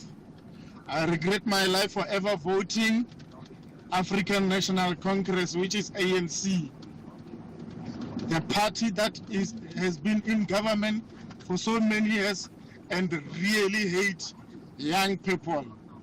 Their own young people are all over the country unemployed. So this is the regret that I will regret most of my life. Thanks. Okay, well, I mean, find some time to smile. I'm just saying, we all make mistakes. Good afternoon, Ashraf. It's Wad here in Cookhouse. I really regret giving a TA a chance because they are perceived to be good administrators. With them in power, I thought my township will be very clean. That has not happened. All they are doing, they are focusing on white areas. I really regret giving the DA my vote. Thank you very much. Bye. Okay, thank you for that. I mean, I think that this is like such important feedback because we call ourselves the National Pulse. I want to feel you. I want to know what you're feeling about some of the biggest issues in the country, issues that move you. And here's one example. What have you voted ever for a political party and then after the vote you regret it because the reasons you voted for them did not come to pass? I want to know about it. Let's get the news headlines. It's 4:30 years on Della Mbana. Thank you, Ashraf. In your news headlines, President Cyril Ramaphosa says since the announcement of measures to address the recent spate of foodborne illnesses, nearly 200,000 spaza shops have been visited and more than 1,000 spaza shops, supermarkets and warehouses have been closed down. The South African National Defence Force says it will intensify its patrols along the South Africa and Zimbabwe border. Cases of smuggling of goods along the banks of the Limpopo River usually increase towards the festive season. And the ceasefire between Israel and Hezbollah in Lebanon appears to be largely holding, but there have been some reported incidents in the border strip on the Lebanese side. A full update follows at the top of the hour with Greg Hose. SAFM, guiding you through the rush hour traffic. I think it's still early to speculate, obviously. Good afternoon. Starting off in Gauteng, the N12 eastbound has a crash reported near the Pitfontein Road exit. The N1 southbound in four ways is queuing towards Winnie Mandela Drive exit. The M1 northbound in Sandton queuing towards Marlborough Drive. The N3 southbound in Alexandra slow moving towards London Road. And the N12 westbound in Alberton has a crash reported before the R59 Reading interchange. In KZN, the M4 northbound queuing north of Umhlanga at La Mercy. The N2 southbound is slow moving towards the M25 Commercial Highway exit, and Umgeni Road westbound slow moving in the Springfield Park area. In Cape Town, Peyton Cross Street outbound is queuing towards the elevated freeway. The N1 outbound is slow moving towards Yeptiach Avenue. The N2 is queuing through Somerset West. With your traffic update, I'm Irma G. This is SAFM Sports with Tuming Kapele. Okay, let's talk sport with Tumi. What are we going to talk about? We're talking football this hour, where Orlando Pirates head coach Jose Rivero says that 11-time record African champions Al Ahly remain the favourites to top Group C in the African Champions League early next year. Rivero was speaking after Pirates' hard-fought 2-1 win on the road in Algeria in the opening group stages game at Stade 5 Juliet. Now, Ahly also cruised at home against group stage debutants Stade Abidjan from Cote d'Ivoire. Now, Bucks have not been to this tournament since 2019, and next week they will host the Egyptian Giants at Orlando Stadium. And Rivero says that aim is to make Esgodini very uncomfortable for the visitors. I think it's still early to speculate. Obviously, Al Ahly is going to be the favorite in whichever group they are. We are having our first experience together as a group in a Champions League group stage, dealing with opponents of really high level. So we just want to go game by game. Getting 3 points here is a massive achievement. If I'm not wrong, Al Ahly, Janga couldn't make it last season in the group stage here to collect the maximum points like we did tonight. So we have to put this game in a high estimation from our side. Like I said, coming here with a very young and experienced team and performing the way we did it, especially during 60, 70 minutes, I think it's something to feel really proud. How many points, where are we going to finish the group stage? Who knows? We're going game by game. Our next game is at home against Al Ahly. We're going to try to prepare the game as good as possible and make sure that Orlando is not an easy place for anybody in this group. Elsewhere, Manchester United will take on Norwegian side Bodo Glimt in the Europa League at Old Trafford tonight in what will be Ruben Amorim's first home game in charge. United are currently 15th in the standings, with only the top 8 progressing to the knockout stages directly. 4 wins would place them on 18 points, and that should be enough to progress in the top 8, but they're unlikely to be one of the highest seeds given the form of the likes of Lazio that they have shown thus far. Meanwhile, fresh off the back of their astonishing 4-0 win over Manchester City at the weekend, Tottenham Hotspur welcome AS Roma, and Spurs are still down in 6th, 3 points off the top 4, with too many disappointing recent results restricting them from moving further up the standings. This will be their first ever meeting with Roma, and the home side will hope that they can continue their fine record at home to Italian clubs, because Spurs have only lost once in 10 previous meetings. Then in rugby, renowned physiotherapist Renee Naylor has ended her tenure with the Springboks after 17 seasons. Naylor joined the Boks set up at the start of the 2008 season and had become a household name in the Bok camp. Now, she was part of over 100 Springbok tests and saw the team win 2 Rugby World Cups in 2019 and 2023. Then finally in cricket, Shoaib Bashir led England with 4 wickets as the tourist chipped away at the New Zealand side, batting on the opening day of the first test in Christchurch, opting to field first on a green pitch that played true. England battled a stiff breeze and the brilliance of Kane Williamson, whose 93 formed the backbone of home side's 319 for 8. Williamson shared half-century partnerships with the likes of Tom Latham, Roshan Ravindra and Daryl Mitchell, but the Black Caps were guilty of gifting wickets with loose streaks. With that said, it's a wrap from my side for now. I'll have more in In fact, by the way, we chatted to Renee Naylor yesterday, and the podcast of that conversation is, people must listen to it. Go to sfm.coza, and you'll find all our podcasts on the National Pulse. But interestingly enough, I asked her, she's been around for about 15 years, right? 17. 17. Why is she not stepping out? She said her contract has not been renewed. And I asked her, would you have wanted to stay on? And she said, who would not want to be close to the Springboks? So there we are. Not asked. Yeah. That's it. Yeah. True. More sport.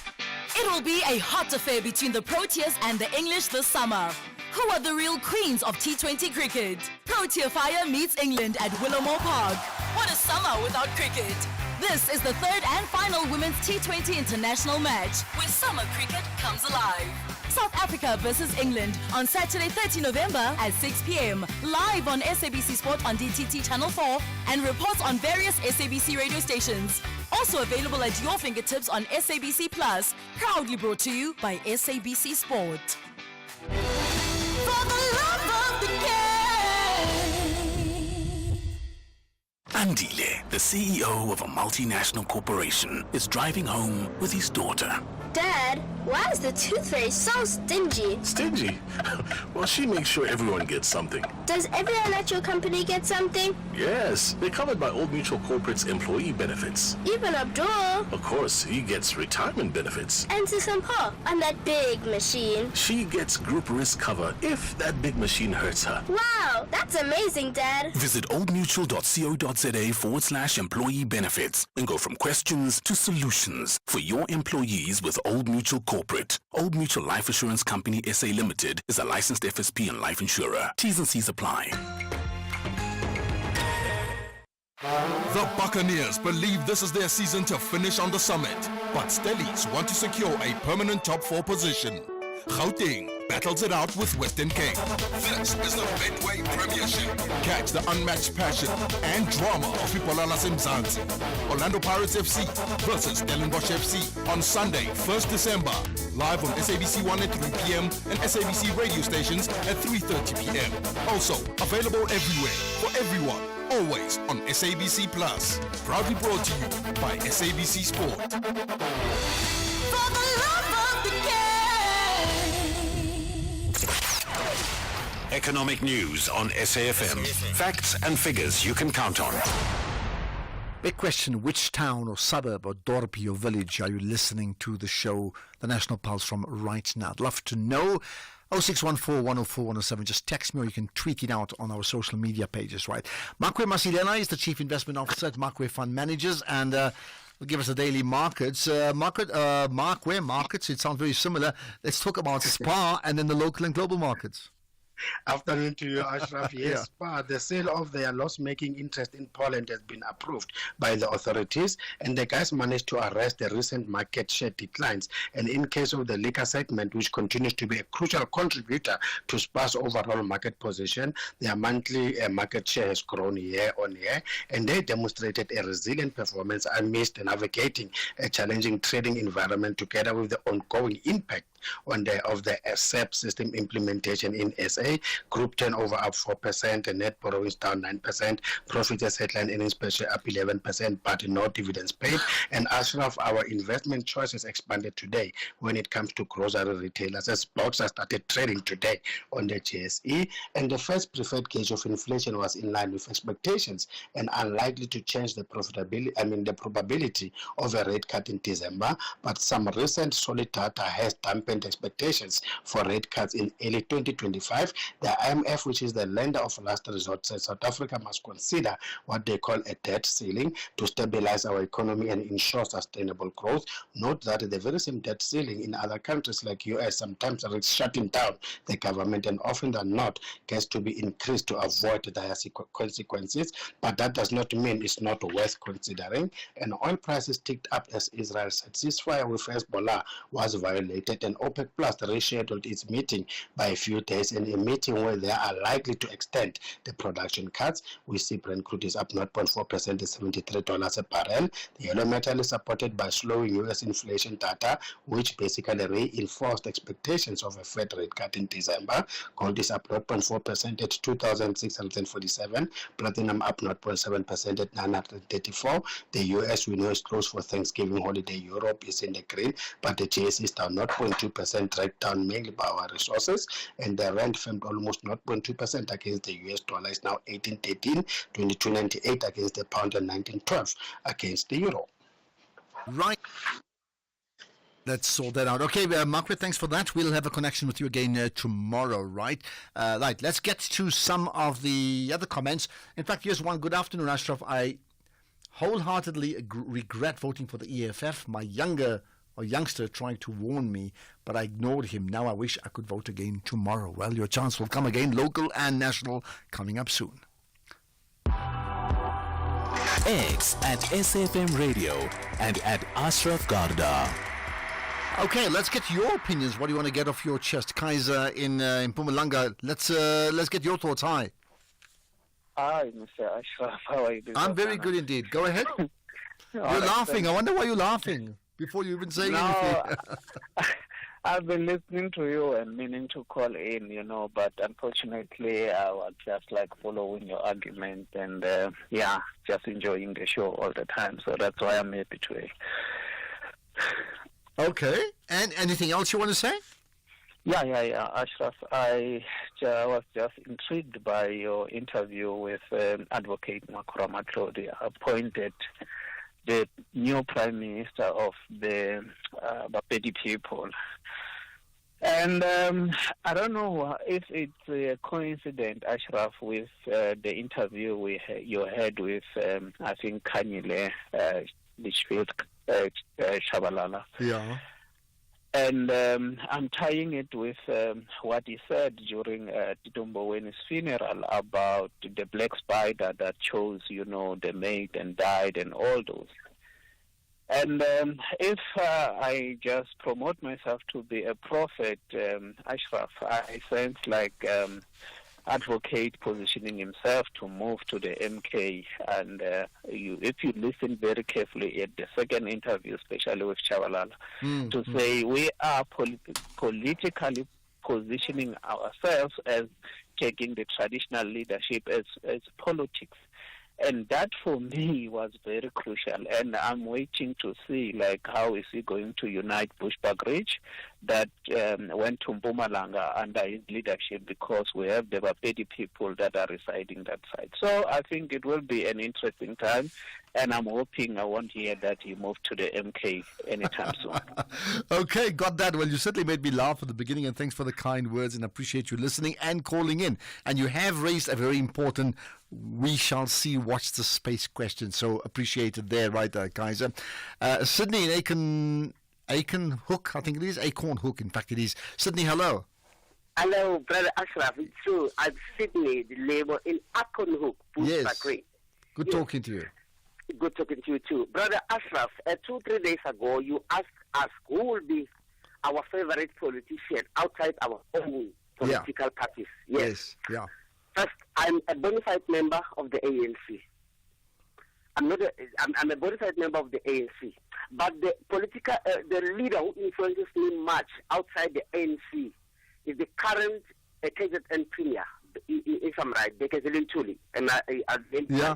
Okay. Why so? He's hands-on. He qualifies not even to lead at the provincial level. He qualifies to lead us at the national level. If we can have so many of Bekezelin Tuli at the national level, at some point South Africa will be able to solve our problems right. He is committed.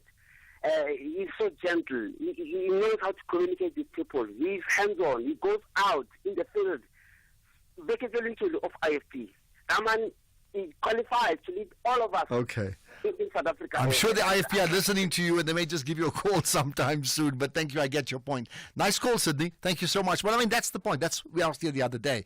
Is there a political party, and it's amazing how many people are still talking about it. Is there a leader from a political party that you do not support? You don't vote for them, but you like the leader anyway. There's something about the person you admire. That's what I asked then. In fact, what I'm asking you now is there a time that you voted for a party that you regretted voting for? Give me a name if you like. If you don't want to give me a name, explain it the way you want to, but I certainly want to know. Michael in Durban, go for it. Yes, how are you? I'm good indeed. Right, go ahead. No, I just want to make a comment on the remarks made by the lady interviewed from the MK. I think they took a right decision not to respond to EFF. Remember, EFF, when they were formed, it took members to the ANC. You will remember very well. Some of them were leaders of the Youth League, and some were members of the ANC. But the ANC never make EFF an enemy number one. So similar things is happening to the EFF people later. Now we just uttering those utterances and declaring MK now. I don't think that's how we should correct ourselves. People should feel free to associate themselves with any political parties without being threatened or certain remarks being thrown against them. This is South Africa. So I was just actually surprised by the remarks made by this guy called Julius Malema. The side of being dictatorship, and it's not accepting the people. They are now not feeling okay with his leadership. Because this issue is pertaining to his leadership, and now he better just go and attack them. But you see, it proves how quickly things change in politics. You know, circumstances changes people, it changes their opinions and how they express themselves, and what Malema would not have said 6 months ago. Exactly. He's clearly saying it now. Exactly. You can't say because you belong to this political party A, then I must hate you. No. You have to accept that you belong to the political party, even if you are my neighbor. He mustn't fight with you. Why must we fight like this olden days? Okay. No, we mustn't do those things. All right. Thank you for that call, Michael in Durban. Right. Okay. More thoughts from you. Hi, afternoon, Ashraf. How are you, Mafuta? Ashraf, I do welcome those warrants of arrest for the military rulers in Myanmar, and I call for the immediate release from incarceration of Aung San Suu Kyi for those allegations which are not verified and just political persecution. I also want to make a plea to the SADC leaders, Ashraf, to propose a neutral venue for negotiation for the Mozambican stalemate, for the Mozambicans to find a way forward as to the result of those elections. I make a call, Ashraf, to President Ramaphosa and even the former President Mbeki to find a solution and a neutral venue for those leaders in Mozambique to sit down and negotiate a way forward, Ashraf. Okay, I'll agree with you. I mean, that issue next door is hugely problematic and it has to be solved. It doesn't look like it's getting solved anytime soon and there's huge potential to spill over into something much bigger, right? So, yeah, I mean, agreed, right? Let's do that. Good afternoon, Ashraf. Ashraf, I'm actually puzzled. The people who are claiming to be wanting to restore the dignity of the black people, the same leader they have there is the very same leader who stole from the very same African people that he says he wants to uplift. Why did he steal the money with the Guptas and then he let the Guptas run away? How is he going to uplift the dignity of the black child when he himself, he stole with the Guptas? How do you trust these people? I mean, many people will be fooled by this. I pity them. Thank you. Well, the truth is, all politics, and I mean, I hear what you're saying about Jacob Zuma and his party and the dignity of, the black people, as may have been said. The truth is, there are so many contradictions with so many leaders, and we can go through the whole list of what they've said and what they've done. I'll take more calls, more thoughts from you, more issues that drives the National Pulse right after this. It's heating up on My Design Rules, South Africa's hottest interior design reality show, this Sunday evening at 7 on S3. Watch as our design duos get cooking on their kitchen spaces. It's the heart of the home, but with the stress of deadline hanging over their heads, it's causing nothing but high blood pressure. Channel your interior designer with My Design Rules, Sunday evenings at 7 only on S3.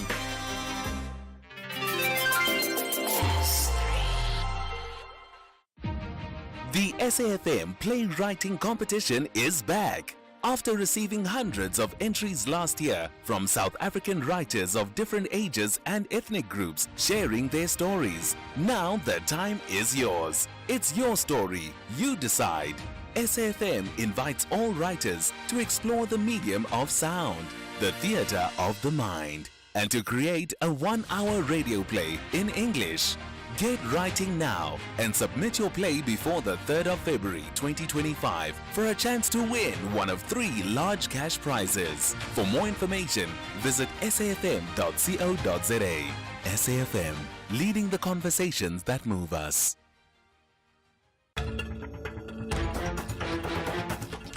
For 30 years, we've stood together, advancing collective action to end violence against women and children. But the fight is far from over. Your voice matters. Every action counts. From educating our communities to supporting survivors, it's time to unite and create a future free from fear. Join SAFM for 16 days of activism. Together we can make a difference. Together we can end the violence. Because 30 years of progress means we cannot stop now. Let's advance the fight. Stand up. Speak out. Take action. SAFM, leading the conversations that move us. The National Pulse, weekdays, 3 to 6 p.m. Okay, more calls, more thoughts, more issues that reflects your feeling towards the National Pulse. JCK in Musina, go ahead. Hi, Ashraf, are you well? I'm very well indeed, yeah. Go ahead. What's your point? Yeah, my point is this one here, 16 days of activism. You know, that thing, it mustn't be 16 days. It must be 365 days.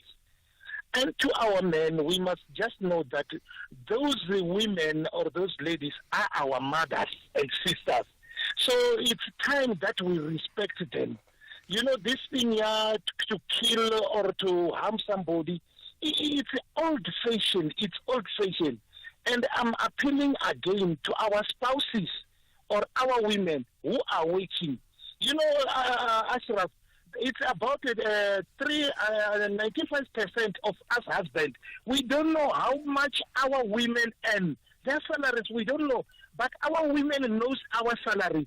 So it's time our women tell us how much they are earning at SABC or wherever. And then things will move. Okay, so you're saying every single day. Well, I mean, many people have said that it should be the most normal thing that we do in terms of tackling the scourge of gender-based violence. So, JCK, thanks for that. Glenn in Bedford, you go ahead. Ashraf, good afternoon, my friend. Yeah, good afternoon. Right, your thoughts? Yes. My thoughts are, I was responding to the lady from MK. Yeah, from the MK talking about restoring the dignity of black people. My question is, what is it that they want to restore exactly? Because if I read my history books clearly, black people were engulfed in tribal wars. Before 1652, people were being captured by different tribes. So what is it that they want to restore exactly? Because that's the part that I'm battling with, that when they talk about black restoration, what is it that they're talking about? Because for me, our history is not so romantic as black people. So what do they want to restore exactly? That's my question. Okay, it's a good question, and we don't know either until it's implemented. You see, a wish list is very different to what comes through from a party in parliament in opposition to versus a party in parliament in leadership. And we don't know until they play that through. That's why a lot of my conversation was about implementation. Can you tell me how that's being done? So, Glenn, thanks for that. I don't have answers for you, and neither does anybody else. Hopefully we'll know soon, right? Comment, afternoon, Ashraf, the political leader outside my favorite probably party, I think you've left out, is Velinkosi Hlabisa of the IFP. The man was born to lead. Well, would you give him a chance to lead? I mean, just a question to you. Just think about that, right? Here's one on language. Good afternoon, Ashraf. This is Matebona. When it comes to languages, it seems like all these languages in South Africa, Africans one, they will vanish.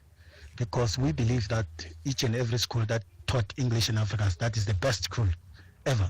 And each and every person who speaks English will prosper in the life of this South Africa. And we are getting lost. It is so painful in South Africa because even in our houses, we speak English. This is Matebula. Well, I don't know if it's going to be on the way out. I think I will say this much. that one of the things that you had the British and then you had Afrikaner society. One of the things, and I need to choose my words carefully, one of the things that Afrikaners did, right? Let's not even get into apartheid. That's another whole conversation. But what they did is ensure that institutes and structures that effectively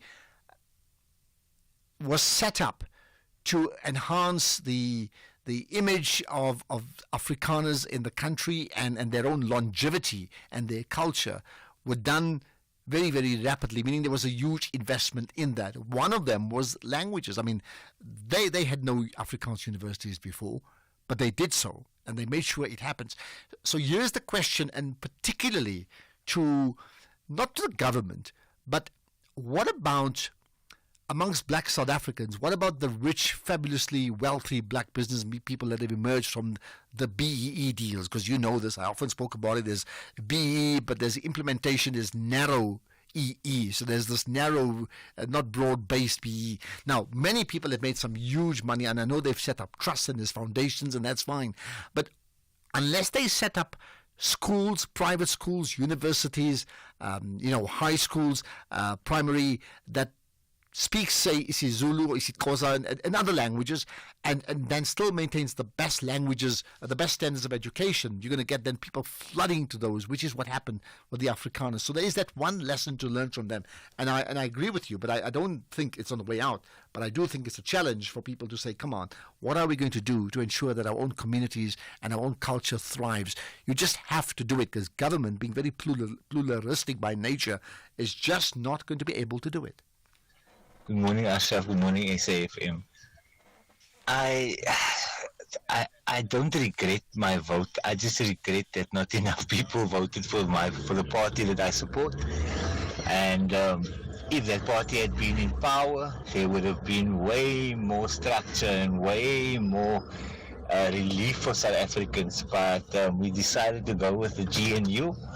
So we're going with people who steal money and the other half steals land. And we expect them to actually relieve us of our oppression. Doesn't make any sense. Thanks. Okay. Did you say good morning? I'm just checking where you are in the world. Maybe if it's good morning, then you would be. Where would you be? Somewhere in the West, right? Somewhere like South America or Canada or the USA, somewhere there, right? But or Mexico maybe. But your point is interesting. I wonder which party it is that nobody else followed you. I'd love to know.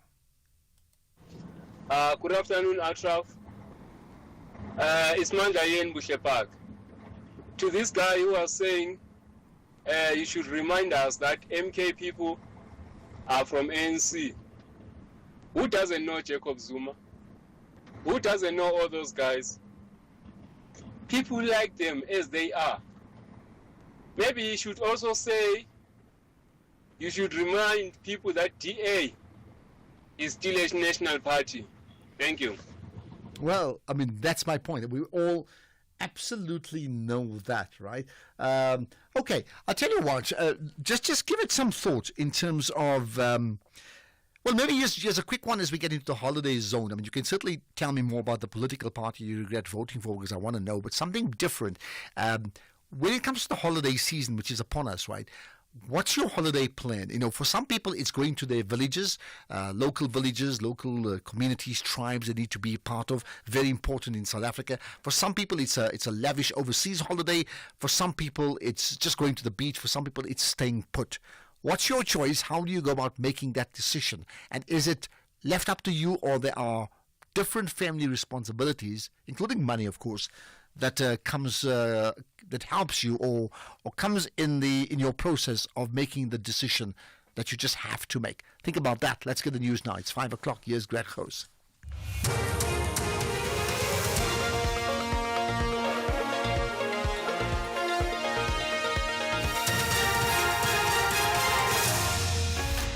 Thank you, Ashraf. Hundreds of spaza shops closed down and Hezbollah-Israel ceasefire holds. Good day to you.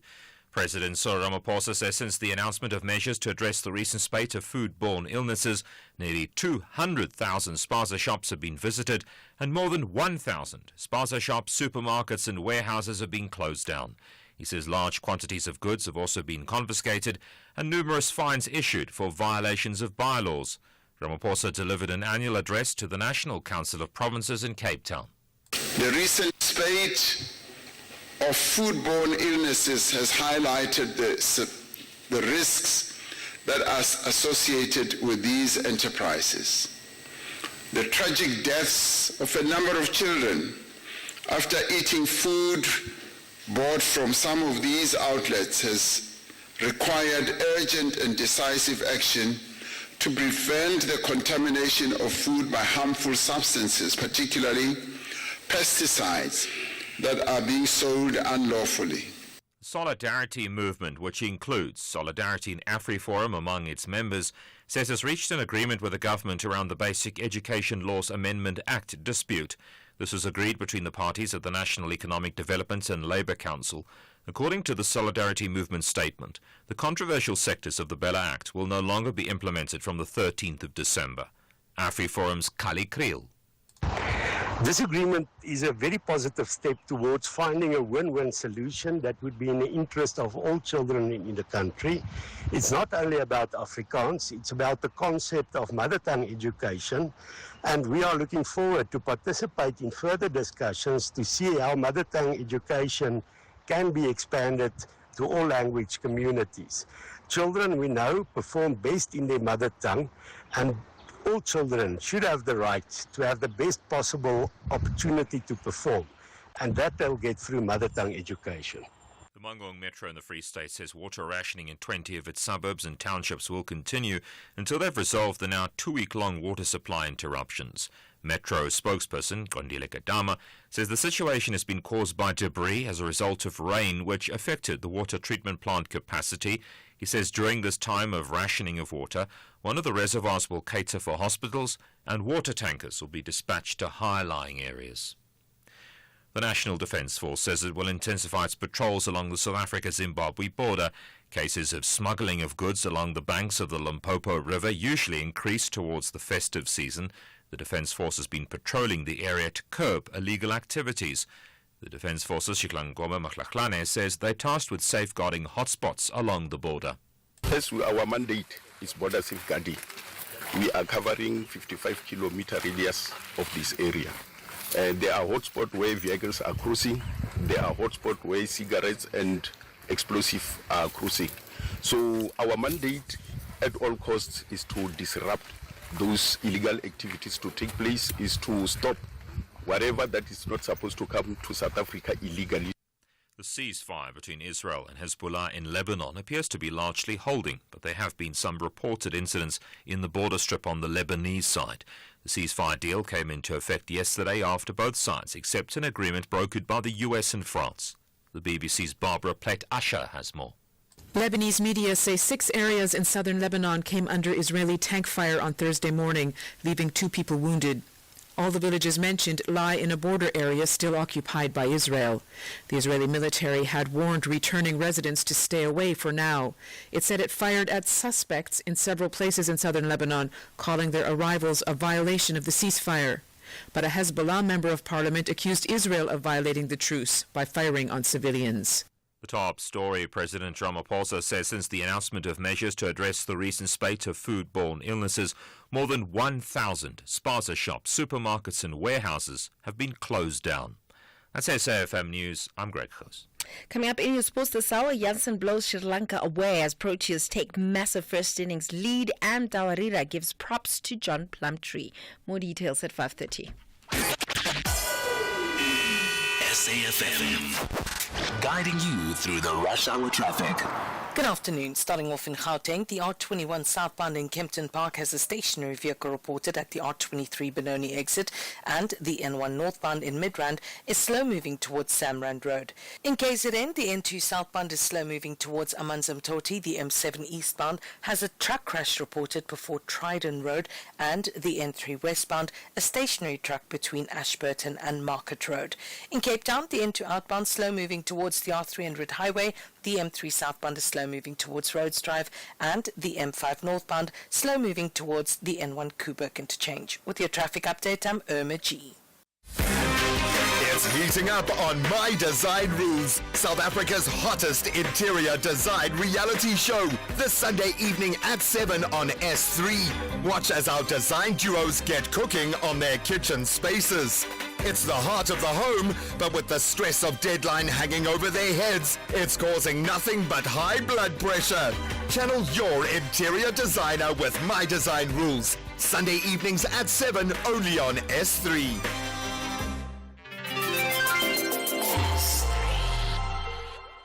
Andile, the CEO of a multinational corporation, is driving home with his daughter.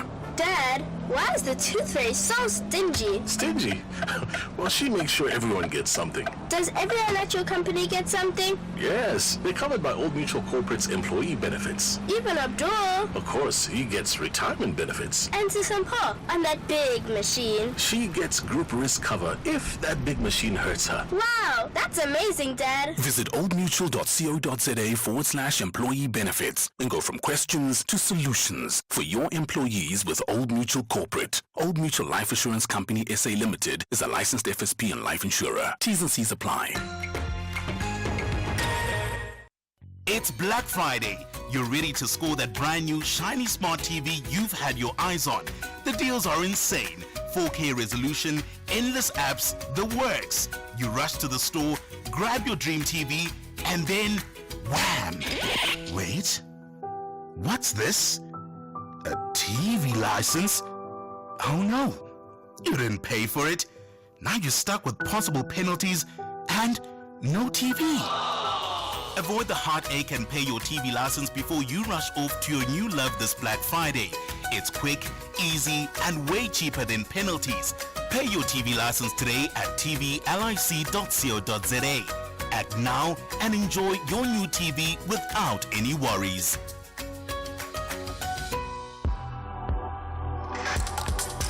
The National Pulse with Ashraf Garda on SAFM.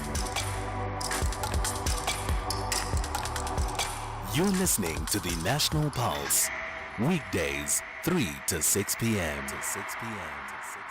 So I certainly had the conversation with my wife, Jamila, at lunchtime. It's like, what's the holiday plan? And of course, you look at many things. Budget, obviously, time on your hands. What's your priorities? What can you do something else with the money instead? But do you need a break? The answer is always yes. And the question is, what is your plans for the holidays? What gets into your plan? Is it simply going back home within the country because you need to move from your big city to the villages that makes up so much of South Africa? Or is it something else? Is it very exotic? No, I need to get to the beach. And do you travel on the African continent? Is there a country in Africa that you could suggest that people should go to even in December? Or would you go elsewhere, keeping in mind that Europe, if you've got the money, is also freezing cold in winter, right? So let me know. I'd love to know because it is that time of the year.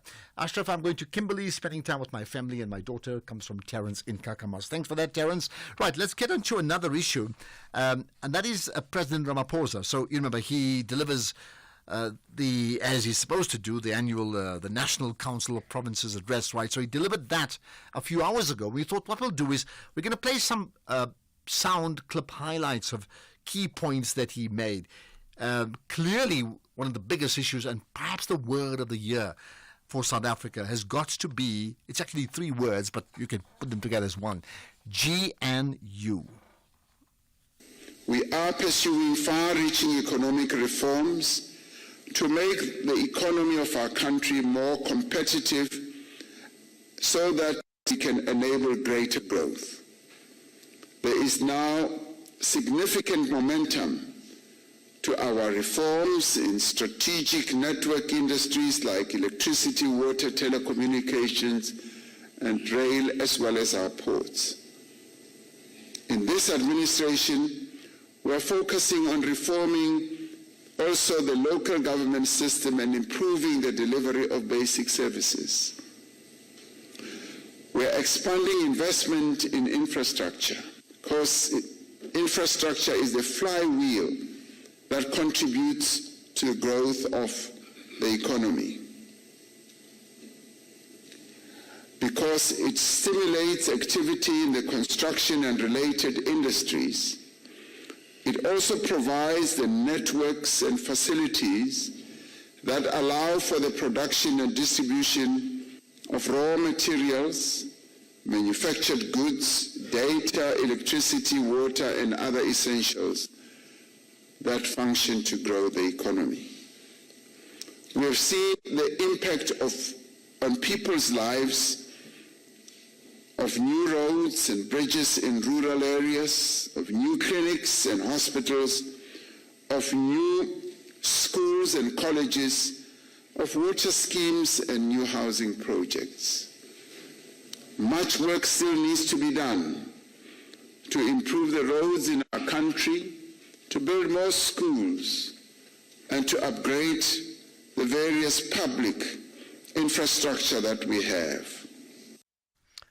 Well, infrastructure is significant. We spoke about Eskom in the build-up to the election. I mean, seriously speaking, one of the biggest things that people got wrong is not who voted for who in the election, which they did get wrong. We know that, because which poll ever said anything about the MK party and where the ANC would end up at 40%?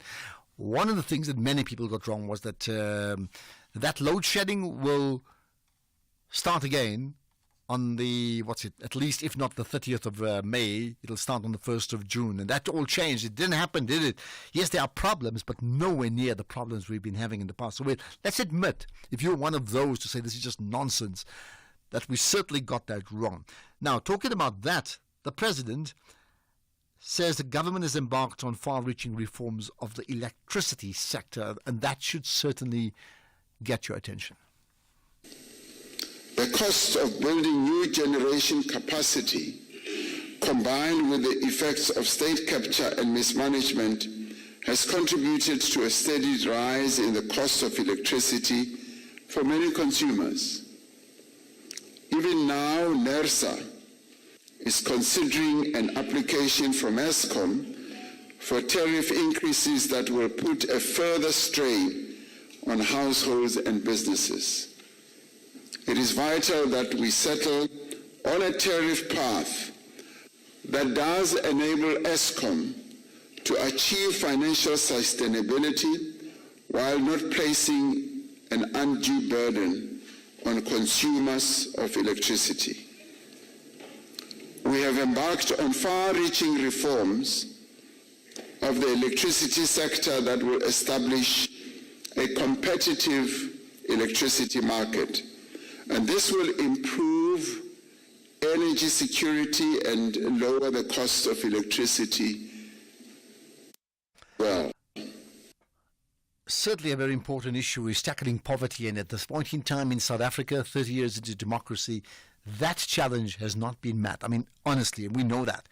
Interestingly, President Ramaphosa talks about linking quality healthcare as central to tackling poverty. Improving access to quality health care is central to our efforts to tackle poverty. A healthier nation is a more productive nation. As government, we have prioritized the strengthening of primary health care. This is an important part of the progressive implementation of the National Insurance, which will give all South Africans equal access to quality health care regardless of their ability to pay. The work that is underway to implement the NHI includes the upgrading and expansion of public health facilities and the training of qualified and capable personnel. It's interesting. I mean, all these issues are so important, from electricity to the issues of health and poverty. Well, what about education? Education is ultimately the most powerful instrument we have to end poverty. By investing in the skills as well as the capabilities of young people, we will be able to break the cycle of poverty that is handed down in our country from one generation to the next. We have done much to make education accessible and affordable to all, including through no-fee schools and the funding for tertiary students from poor and working class backgrounds. Almost 90% of all learners in the public education system attend no-fee schools. The number of students benefiting from NSFAS rose from around 40,000 in the early years of democracy to over 780,000 last year. We are now focused on achieving universal access for all children to early childhood development facilities. This is essential to prepare them for school and set them up to be successful in life. In basic education, we have prioritized improvements in reading as well as in mathematics. Due to our past, millions of South Africans experience asset poverty. And to continue the part of the most pressing issues that faces the country, and as suggested by the President, he spoke about the Youth Mobi platform and its role to address, well, naturally, unemployment amongst youth. The Bees are constantly seeking for a suitable way to move up to the top half. They want to triumph against Leicester City FC. Visser is in here for Brentford. Johan Visser! While the Foxes are committed to playing attractive football for 90 minutes as they also eye a top half spot. Owen to Vardy, back to Ives, scores! Leicester have done it late on the road! Jordan Ives sweeps home! What a move! This is the Premier League. Catch the spectacular clash between Brentford FC and Leicester City FC on Saturday, 30 November at 4:30 p.m. live on SABC3. Also available everywhere for everyone, always on SABC Plus and SABCSport.com. Proudly brought to you by SABC Sport. For the love of the game. Ask a man. Ask a man who's late for work after his car got hit by a truck, desperately waiting for help, if he's glad he saved 14 Rand on his insurance premium. Ask a man if buying the cheapest insurance was really worth it. And now ask yourself, when suddenly happens, who's there for you? Auto and General. Car insurance with Auto SOS. Emergency accident detection and response. Visit autogen.co.za for a quote. Auto SOS is available to comprehensive car customers. A&G is a licensed non-life insurer and FSP. T's and C's online. It's Black Friday. You're ready to score that brand new shiny smart TV you've had your eyes on. The deals are insane. 4K resolution, endless apps, the works. You rush to the store, grab your dream TV, and then wham! Wait, what's this? A TV license? Oh no, you didn't pay for it. Now you're stuck with possible penalties and no TV. Avoid the heartache and pay your TV license before you rush off to your new love this Black Friday. It's quick, easy, and way cheaper than penalties. Pay your TV license today at tvlic.co.za. Act now and enjoy your new TV without any worries.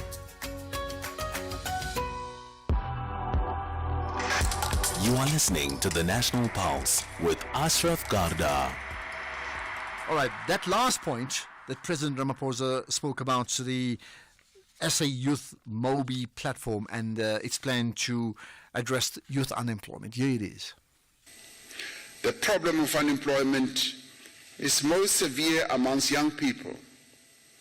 To address this, government established the SA Youth Mobi platform for young people to find opportunities for employment, training and development. More than 4 million young people participate in this and have flighted their own profiles, and many of them are getting positive responses as employers utilize that platform to find those that they would employ in their companies. Other initiatives include pay for performance programs that link training to employment opportunities. The revitalized National Youth Service involves young people in different fields of work in the social sector and the community sector. The Presidential Employment Stimulus has created earning opportunities for more than 2 million participants. Around 84% of participants are young people. Government itself is increasing support for small businesses and entrepreneurs across the spectrum, from informal enterprises to high-growth, high-tech startups as well. Okay, that's the President talking and delivering his annual address at the National Council of Provinces. Any thoughts on that? Any comments? Anything you'd like to pick up on? So here's one. Early on I had a chat with, right when we started the show, with the advocate Nwako Ramatlori, now in his new position as the Prime Minister of the Bapedi Nation. And a quick thought from a listener from Kane Mafikeng certainly gets me thinking. It says, "Good afternoon, Ashraf. Are we going back to before 1994? In fact, we are going back to 1994. Before that, I believe that the apartheid crafters are rejoicing in their graves. They have successfully divided the ethnic groups of South Africa. Now the Botswana in the northwest must start organizing themselves under the pretext that they need a prime minister. Lastly, the government can now go ahead and give whites in Orania a bigger portion of South Africa so that they can have their own prime minister also from K in Mafikeng." Does K have a point? Think about it. X at SFM Radio and at Ashraf Garda. All right, yesterday you may be aware there was this crazy storm. Well, Durban was raining in the morning, I know, but then parts of the west of Johannesburg, or Gauteng rather, west ran major storms, right? And in the Randfontein area in particular, in the Gauteng West Rand, it was worse probably than any other place, right? So 24 people were injured. Listen to this, 24 injured, 622 homes destroyed yesterday. That's a crazy amount of numbers. So 622 times minimum 4 people. Work that out. I mean, that's over 2,500, just under 3,000 people already affected, if not more. Okay, and the area of Randfontein hardest hit west of Joburg. The injured were all at the Umpagati Mall when the tornado hit at about 1:15. Most of them had minor injuries, and there were shoppers at the Boxer supermarket, which just ironically, the Boxer has now been listed on the JSE, coincidentally. Now, the tornado hit Randfontein, Mohlakeng, and the Tukomzros area. The executive mayor of the Rand West City Local Municipalities, Councillor William Macheke, and the mayor now joins me on the line. Good chatting to you, and thanks for connecting with us here on the National Pulse. Good afternoon, Ashan. Good afternoon to your listeners. Thank you. It's a bad time to talk to you. I mean, it's a sad time to talk to you about. When I just look at those numbers, 620 homes destroyed. I take it nobody's died, thank goodness for that. But still, the displacement is massive, isn't it? Indeed, it was a catastrophic incident of the storm. However, we want to really appreciate businesses are operating within our locality. We must met today. We convened them today, and most of them they pledged to really assist the municipality in making sure that we rebuild the homes of people that are affected, especially in the Tukomzros area. In relation to the Greenfields estate, fortunately the estate has got an insurance, and the developer will have already moved. Everybody will have been affected. I just came back from the site because I've been spending the whole day on site. I wanted to go and confirm if everybody will have been safely moved into temporary accommodation at the estate. But unfortunately, the number of people that have been injured has increased from 24 to 37. But fortunately for us and everybody, is that still all the injured are minor injuries, and most of them have been released from hospital. Well, I mean, that's good news at least, right? But it shows you, I mean, is it a case of like when there's a tornado like this year or other types of major storms that effectively we are pretty helpless, aren't we? You can't do much. It just wipes you away. Absolutely, Asha. And this thing happened for not more than 25 minutes. I think it started at around 1:15. before we can even issue a warning to our residents, it already hit the mall, like you have correctly indicated. Immediately 22 people were injured, and it hit the neighboring Greenfield estate, where more people will have been injured. It traveled along to Tukomsres, and this one happens in a straight line, shocking. Other areas were not affected. Next to Umphakathi Mall, there's Umphakathi Square. It's fully operational. Yesterday, even today, people have been shopping. Nothing is damaged on that side. It's only on the Umphakathi Mall where there was damages, and the Greenfield estate and houses in Tukomsres. Some part of the streets are completely not affected. It's only in 2 or 3 streets where there was a huge impact with this tornado that could have affected. Is there any further help required? Indeed, there is further help. We are currently experiencing challenges with electricity connection, because we had to switch off electricity at Greenfield estate, and we are also experiencing challenges with the water supply, because we had to switch off the water, precisely because of the most of the houses at the estate, they had your outside geysers, and now they were leaking, majority of them, so we had to switch off the water supply, but we are currently reconnecting the water supply. Now we had to provide meals for the residents in that area. And obviously, as you know, that the majority of municipalities, we don't have the financial resources to assist in such incidences. We mostly depend on our businesses to help us. And I really want to applaud the business community of Randwest City, who came out in their numbers and really assisted us. We provided more than 1,000 meals yesterday, and Gift of the Givers is also on the ground to really come and help us in these challenges that we are faced with as a municipality. Okay. Thank you for that update, and I certainly hope things improve for the better very, very soon, because you need to get to a state of normality. So thank you for your time. And that is William Macheke, the Executive Mayor of the Rand-West City Local Municipality. Are you from that region, the West Rand, the Randfontein area west of Johannesburg?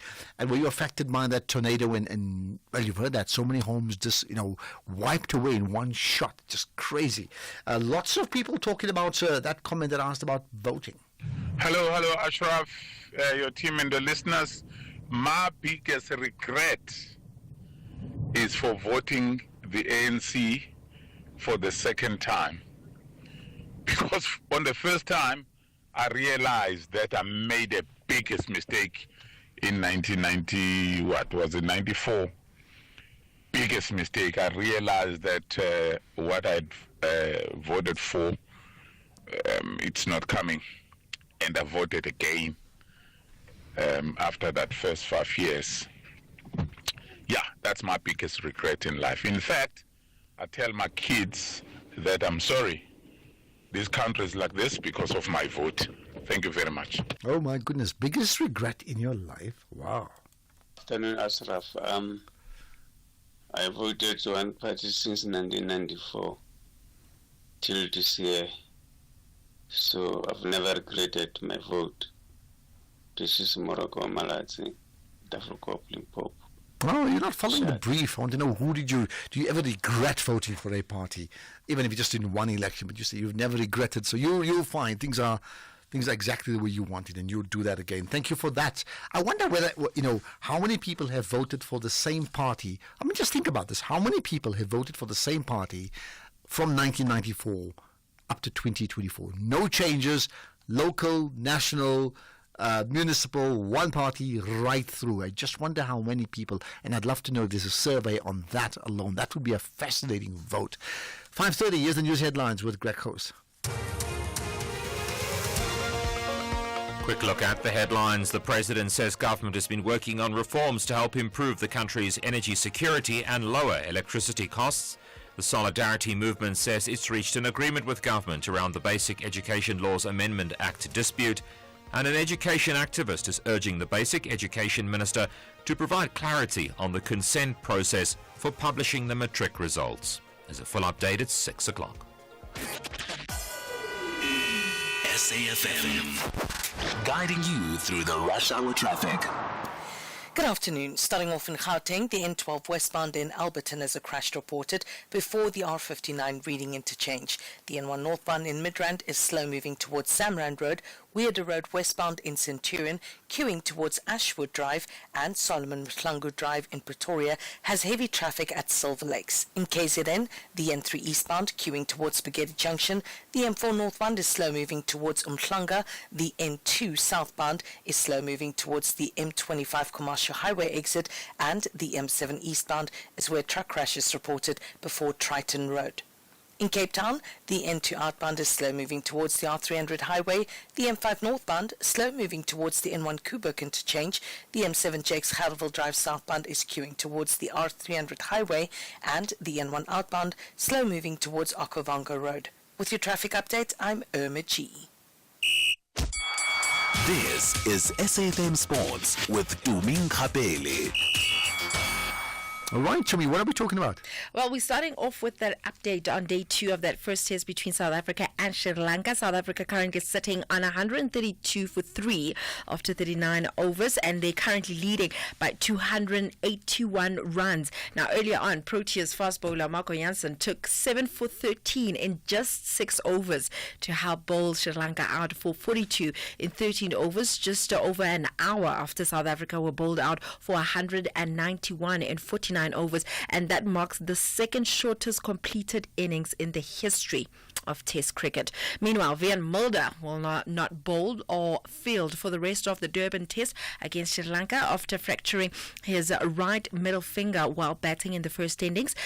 Mulder suffered the injury on the first ball of the 27th over, which was the 5th ball that he faced. In tennis, French Open champion Iga Swiatek escaped with a 1-month suspension for a positive doping test.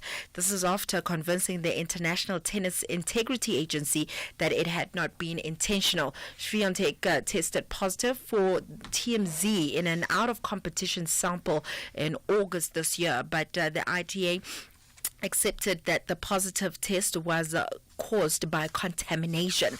Then moving on to football, SuperSport United coach Gavin Hunt expects a significant improvement from his squad now that the injury list is getting shorter. The Tshwane side were boosted by the return of attackers Bradley Grobler and Kampani Lungu in the Betway Premiership goalless draw away to Chippa United on Tuesday night. Yeah, you can see let's talk Bradley first. Obviously hasn't played since August, a long time, and try to run him. At least he got some mileage. But yeah, you can see lack sharpness, which is it's inevitable. He's had a major operation. And Jones obviously hasn't played since May. So, you could see that as well. So, but all in all, we look better with obviously with our better players, and we need all our players our size of our squad. Elsewhere, Man United will take on Norwegian side Bodo Glimt in the Europa League at Old Trafford tonight in what will be Ruben Amorim's first home game in charge. United are currently 15th in the standings with only the top 8 progressing to the knockout stages directly. 4 wins would place them on 18 points, and that should be enough to progress into the top 8, but they are unlikely to be one of the highest seeds given the forms of the likes of Lazio. Meanwhile, fresh off the back of an astonishing 4-0 win over Manchester City, Tottenham Hotspur play on Roma, and Spurs are still down in 6th, 3 points off the top 4, and this will be their first ever meeting with Roma, and the home side will hope that they can continue their fine record at home to Italian clubs, because Spurs have only lost once in 10 previous meetings. Elsewhere, human rights group Amnesty say that it's quite shameful that a new 2022 Qatar World Cup Legacy Fund does not not include compensation for migrant workers harmed during preparations for the tournament. 2 years on from the event, FIFA says that £39.4 million of the proceeds generated will be invested in social programs across various regions in collaboration with the World Health Organization, World Trade Organization, and the United Nations Refugee Agency. Key priorities including occupational health, education, and football development. Then in rugby, the Sharks welcomed the Stormers in the Shark Tank on Saturday evening. A much anticipated coastal derby in the United Rugby Championship. Coach John Plumtree has made a big statement on the 15, which is dominated by Springbok stars. However, Ivan Itzebeth and Bongim Bonambi are out, and Sharks director of the board, Tendai Mtawarira, says it's always a physical battle. Sharks games are always, physical. It's always a massive contest, and I think it's the history that we share between the two teams. There's a lot of mutual respect. So I think the boys have had obviously a month long to prepare for this massive game. The Stormers will be highly motivated.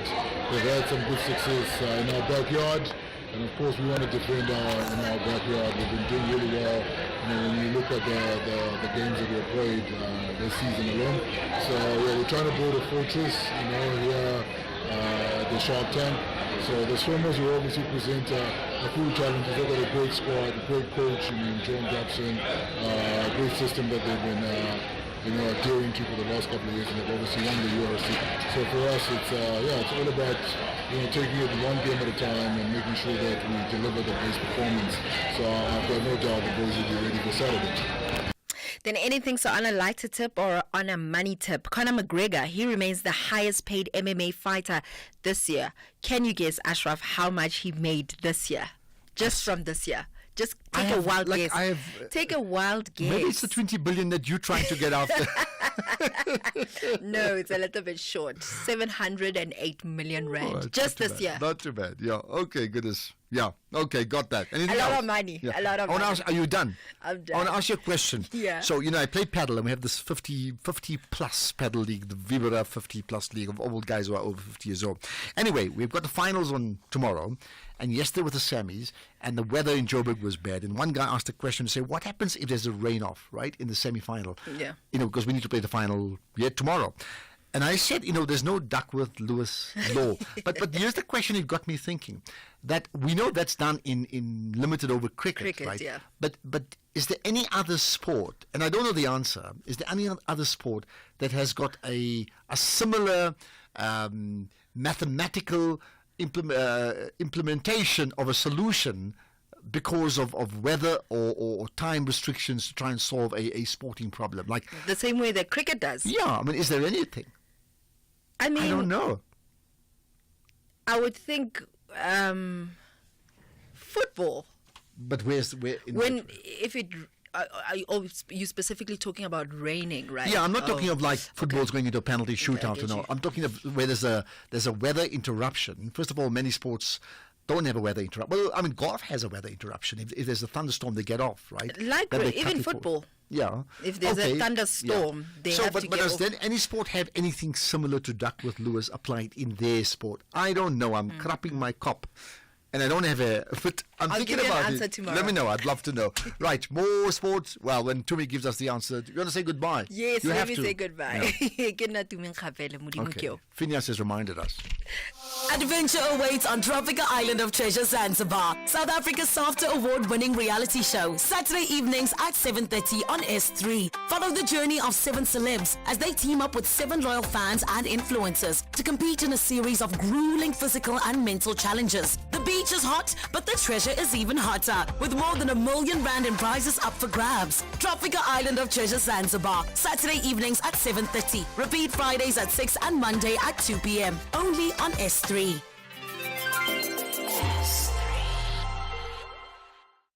Imagine a South Africa where every child born today and tomorrow and the next day and the next had enough love, enough food, enough safety and brain power today and tomorrow and the next day and the next.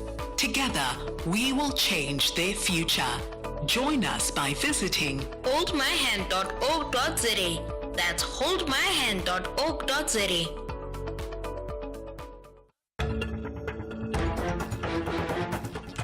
For 30 years, we've stood together, advancing collective action to end violence against women and children. But the fight is far from over. Your voice matters. Every action counts. From educating our communities to supporting survivors, it's time to unite and create a future free from fear. Join SAFM for 16 days of activism. Together we can make a difference. Together we can end the violence. Because 30 years of progress means we cannot stop now. Let's advance the fight. Stand up, speak out, take action. SAFM, leading the conversations that move us. Economic news on SAFM. Facts and figures you can count on. I think there's a note about across Nelspruit not getting SAFM reception. Thanks for that. Okay, I'll certainly get the technical team, and Phineas is there controlling everything today to say, let's see if he can pass on information. Why is Nelspruit not getting your daily fix of the National Pulse? Let's get to the markets now. Of course, Jimmy Moya hosts the SAFM market update from 6 to 7. But Jimmy, as we talk about that, what's moving markets today? Good evening, Ashraf. Good evening to the listeners. Today is a rather quiet day on the markets, with the US being missed. It is Thanksgiving in the US. Tomorrow is also a Thanksgiving holiday, so we've got thin trading in the afternoon session, but we did have some trading during the morning in Asian session and in the main London session. We'll get to the market movements in a little bit. Let's first take a look at what's coming up on the show. We're going to be chatting to Angelo Swartz of SPAR. The SPAR Group gave us their end-of-year results. Profits were up. The business did forego the dividend, and we're going to look into some of the reasons there. Of course, they exited that Polish business. They do still have some international operations. We're going to speak to them. We're going to get a sense of how that business performed throughout the year. Then we've got a conversation with the team at Standard Bank around the Black Friday trend or phenomenon that we know.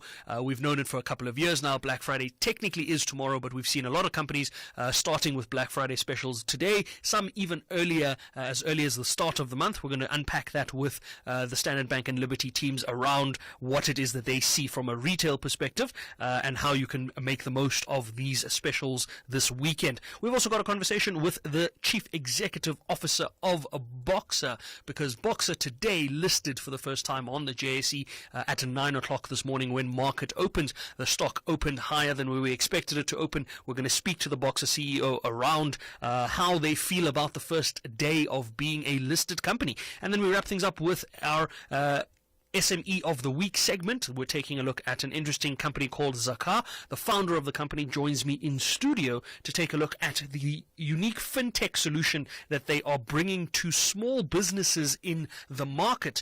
Quite an interesting solution, and I, for one, happen to think that it is something that small businesses are in dire need of, especially when we talk about things like revolutionizing township economies and helping unbanked businesses become more bankable businesses in the future. But before we get to all that, the markets, as I said, have had an interesting day. US markets are, of course, closed for Thanksgiving, so we won't have an update from that perspective. But if we look at Asian markets that were trading early this morning, the Nikkei was up about 0.5%. The Shanghai main index was down 0.43%. The Hong Kong index was down 1.2%. The ASX index in Sydney was up 0.45%. Our own markets didn't fare much better. If we look at the resources counters, that was resources sector was down the most, 1.78%. Industrials down 0.3%. Financials, the only green index on the day, up 0.1%. 5%. The all share as a result was down 0.37%. The top 40 was down almost a full 0.5%. If we look at some of the commodity movements, the platinum and palladium pricing still below $1,000 in both cases. $9.87 an ounce for palladium, $9.37 odd for platinum. Brent crude price holding steady at $73.15. The gold price $2,637 a fine ounce. And if we look at the currencies, the rand gaining a little bit of ground against the US dollar, while the dollar is in very thin trade. 18 rand and 12 cents against the US dollar. 1 British pound will cost you 22 rand 97 cents. 1 euro will cost you 19 rand and 11 cents. 1 Australian dollar, 11 rand and 77 cents. Marginally stronger rand against all of those majors compared to this time yesterday. But we'll have to see if that can hold through to the end of the week. If we look at the Bitcoin price, that has rebounded off of that $91,000 level. It's at $95,460 odd dollars a coin at the moment. It's back above 1.7 million, 1.72 million rand.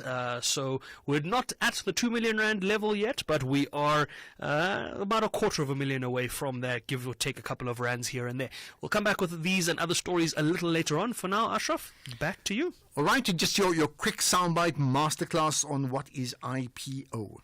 So, as I said, Boxer went public today. Effectively, that is exactly what an IPO. It is, the technical definition is an initial public offering. It is the first time that a private company sells its shares on an exchange to the public and allows the public to be part of that company as shareholders, which is exactly what the Boxer listing did today at 9 o'clock. So we're going to unpack that a little bit later on, but I just thought while we are looking at things like IPO listings, we might as well take a look at what an IPO does, or what it is. And I've certainly been watching Leila Fourie and the rest of the team at the JSE in their element with the arrival of Boxer on the scene, right? Thanks for that. You enjoy your show. I'm sure it's going to be fantastic, and I will certainly listen to it once I get down from studios here on my way home. Jimmy Muya with the SAFM Market Update. Right, what about you? Your calls, your thoughts.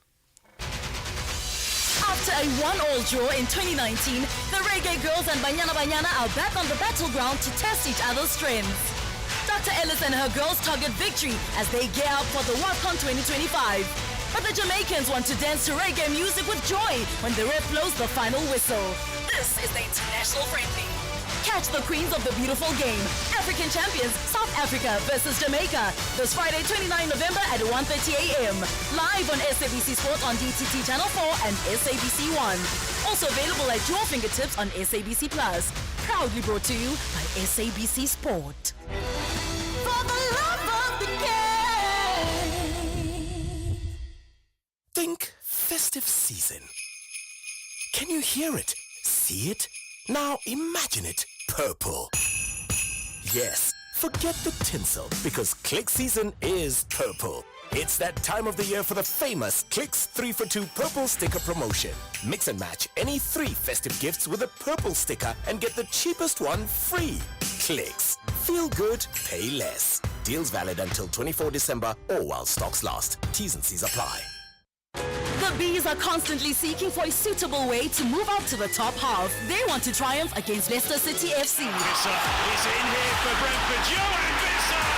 While the Foxes are committed to playing attractive football for 90 minutes as they also eye a top half spot. Owen to Vardy, back to Ives, scores! Leicester done it late on the road! Jordan Ives sweeps home! What a move! This is the Premier League. Catch the spectacular clash between Brentford FC and Leicester City FC on Saturday, 30 November at 4:30 p.m. live on SABC 3. Also available everywhere for everyone, always on SABC Plus and SABCSport.com. Proudly brought to you by SABC Sport. For the love of the game.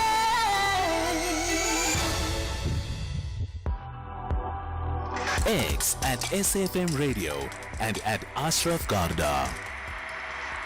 Right, it is the National Pulse. Let's get your thoughts that reflects what, well, certainly what your feelings are towards the Pulse, the nation's pulse. Have not been to Ashraf, a party, here's a party called Sarah. Oh, I regret. For obvious reasons, I just regret. I was like, Benyapi moyo ingwele Ashraf. Yo, I know. Okay, you regret one, and here's a comment on the MK part. Hi, good afternoon, Ashraf Johnson in Bombela. Those who are troubled by the existence of Umkhonto weSizwe Party must know one thing. One thing is Umkhonto weSizwe is here to stay. We are gonna be here for years to come.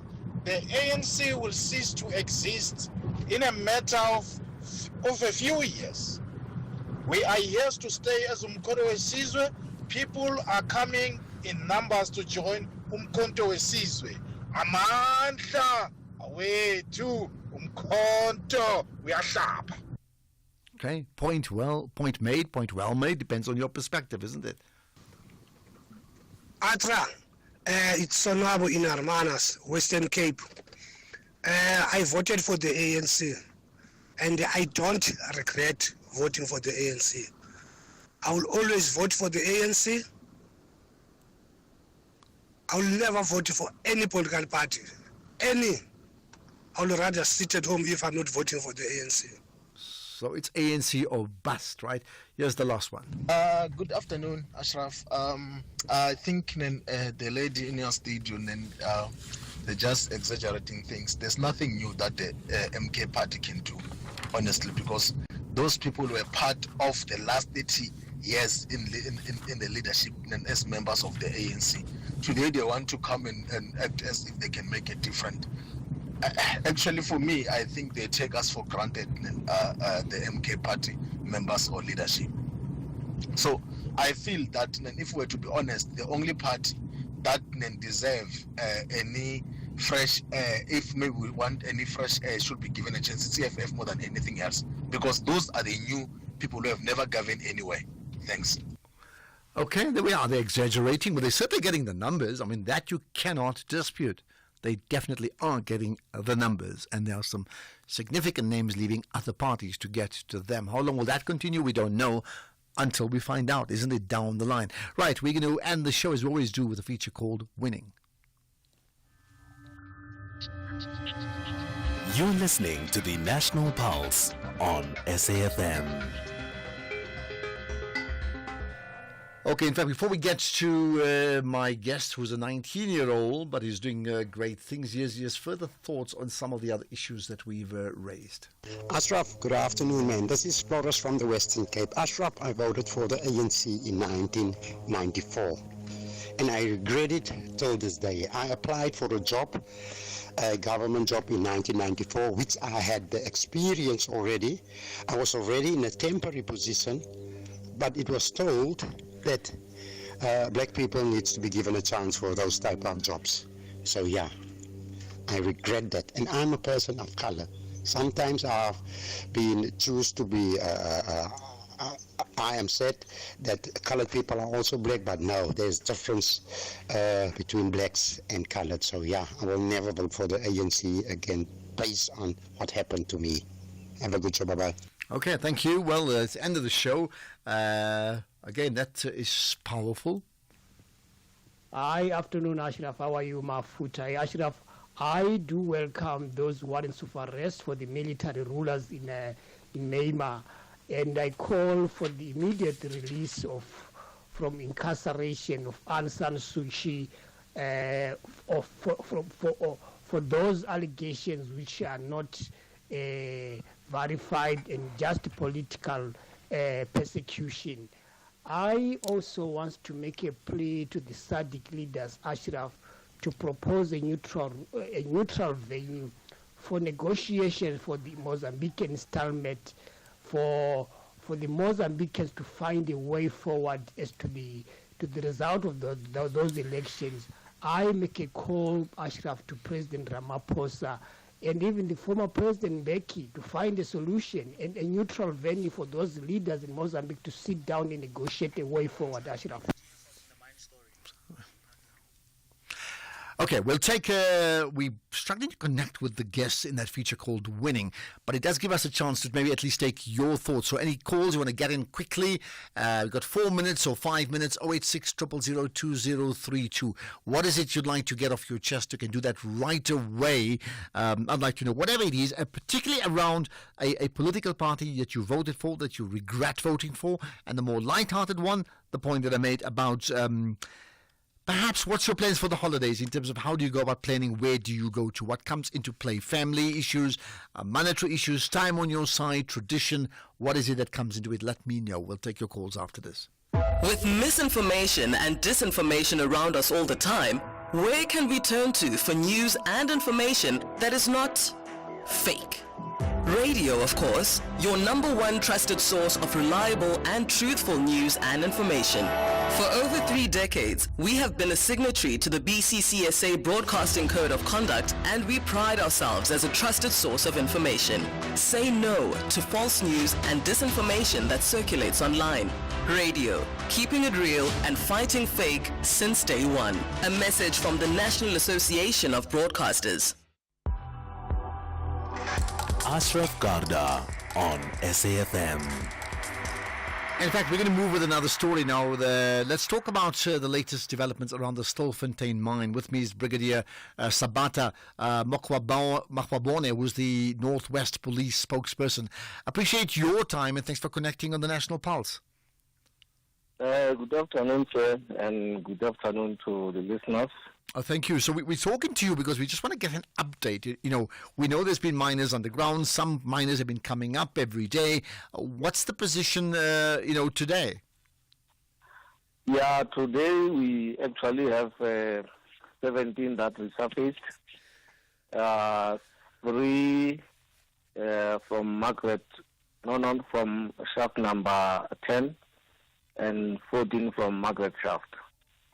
So from the Margaret shaft, 11 are Zimbabwean foreign nationals, 2 are Lesotho foreign nationals, and 1 is a Mozambican. Okay, and when they resurfaced, did they say anything that you'd like to share with us?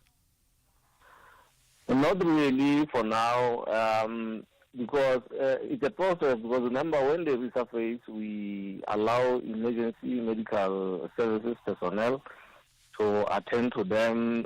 It's only when maybe they have a bit of strength and we interview them. So I won't be able to say at this stage, although one of your colleagues was asking me if it's true that they are saying that there are girls underground. Then I said, no, I'm not aware of that. Okay. So because we will have to give them time, then probably the investigating officers will also tell us. But even the investigating officers themselves, they keep some of the information for themselves or for court. But we do interview them so that because interviewing them will actually also help us to prepare for. Remember that we are planning a rescue operation. So as we interview them, some of the information that we get will actually assist us during the operation. I understand. Did they indicate why they came up? No, I really don't know at this stage. Remember, there are those who apparently said previously that they escaped, something like that. But this one, we don't know why they decided to resurface. We don't know at this stage why they decided to resurface. Right. What happens next to them? The processing will actually include being charged and appearing before the court.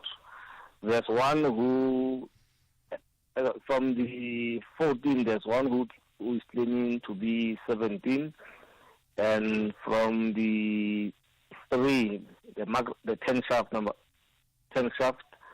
there's 2 that claim to be 16. But then also as part of the process, we involve the Department of Health, Social Development and Home Affairs as part of trying to verify their age. Then it is only after the verification that we, if they are minors, for example, they are taken to court so that the court can issue an order that the charges are withdrawn. Then maybe they are deported because most of them are undocumented. Okay. Anything else you'd like to share just in conclusion? Nothing really. We are having the visit of the minister. We are getting a lot of questions from the journalists, from your colleagues, and we hope that maybe during the visit tomorrow, the minister will be able to give them the progress as to what happened, especially since after the establishment of the team that was meant to come up with a plan to rescue those that are underground. Okay, that's where we can leave it. Appreciate you giving up your time discussing this very important issue. Brigadier Sabata Mokwabone, who's the spokesperson for the Northwest Police. Well, that's the show. Just let me remind you as we wrap up the show. First of all, really appreciate you listening. Whatever it takes for you to listen daily, it's just fantastic that you do that. Really appreciate you calling in and engaging and posting on social media. And I want to just say this, the podcast of all the things we talk about are available. Go to safm.coza. Just follow then you'll get the tag that says The National Pulse, and you'll pick up podcasts of all the major interviews we've done over the last, in fact, tomorrow I'll be here for 8 months since my return to the show hosting the National Pulse. So 8 months of archived material, and do listen to that, because you listen to what people have said then, what they say now, politicians and other decision makers, and it's a great way to have your own fireside chat with your own friends and chummies over the weekend and say, hey, let's listen to what they said then and what they're saying now. Think about that. That's why the podcasts are that important. It's 6 o'clock. It's time for the news. Here's Greg Coase.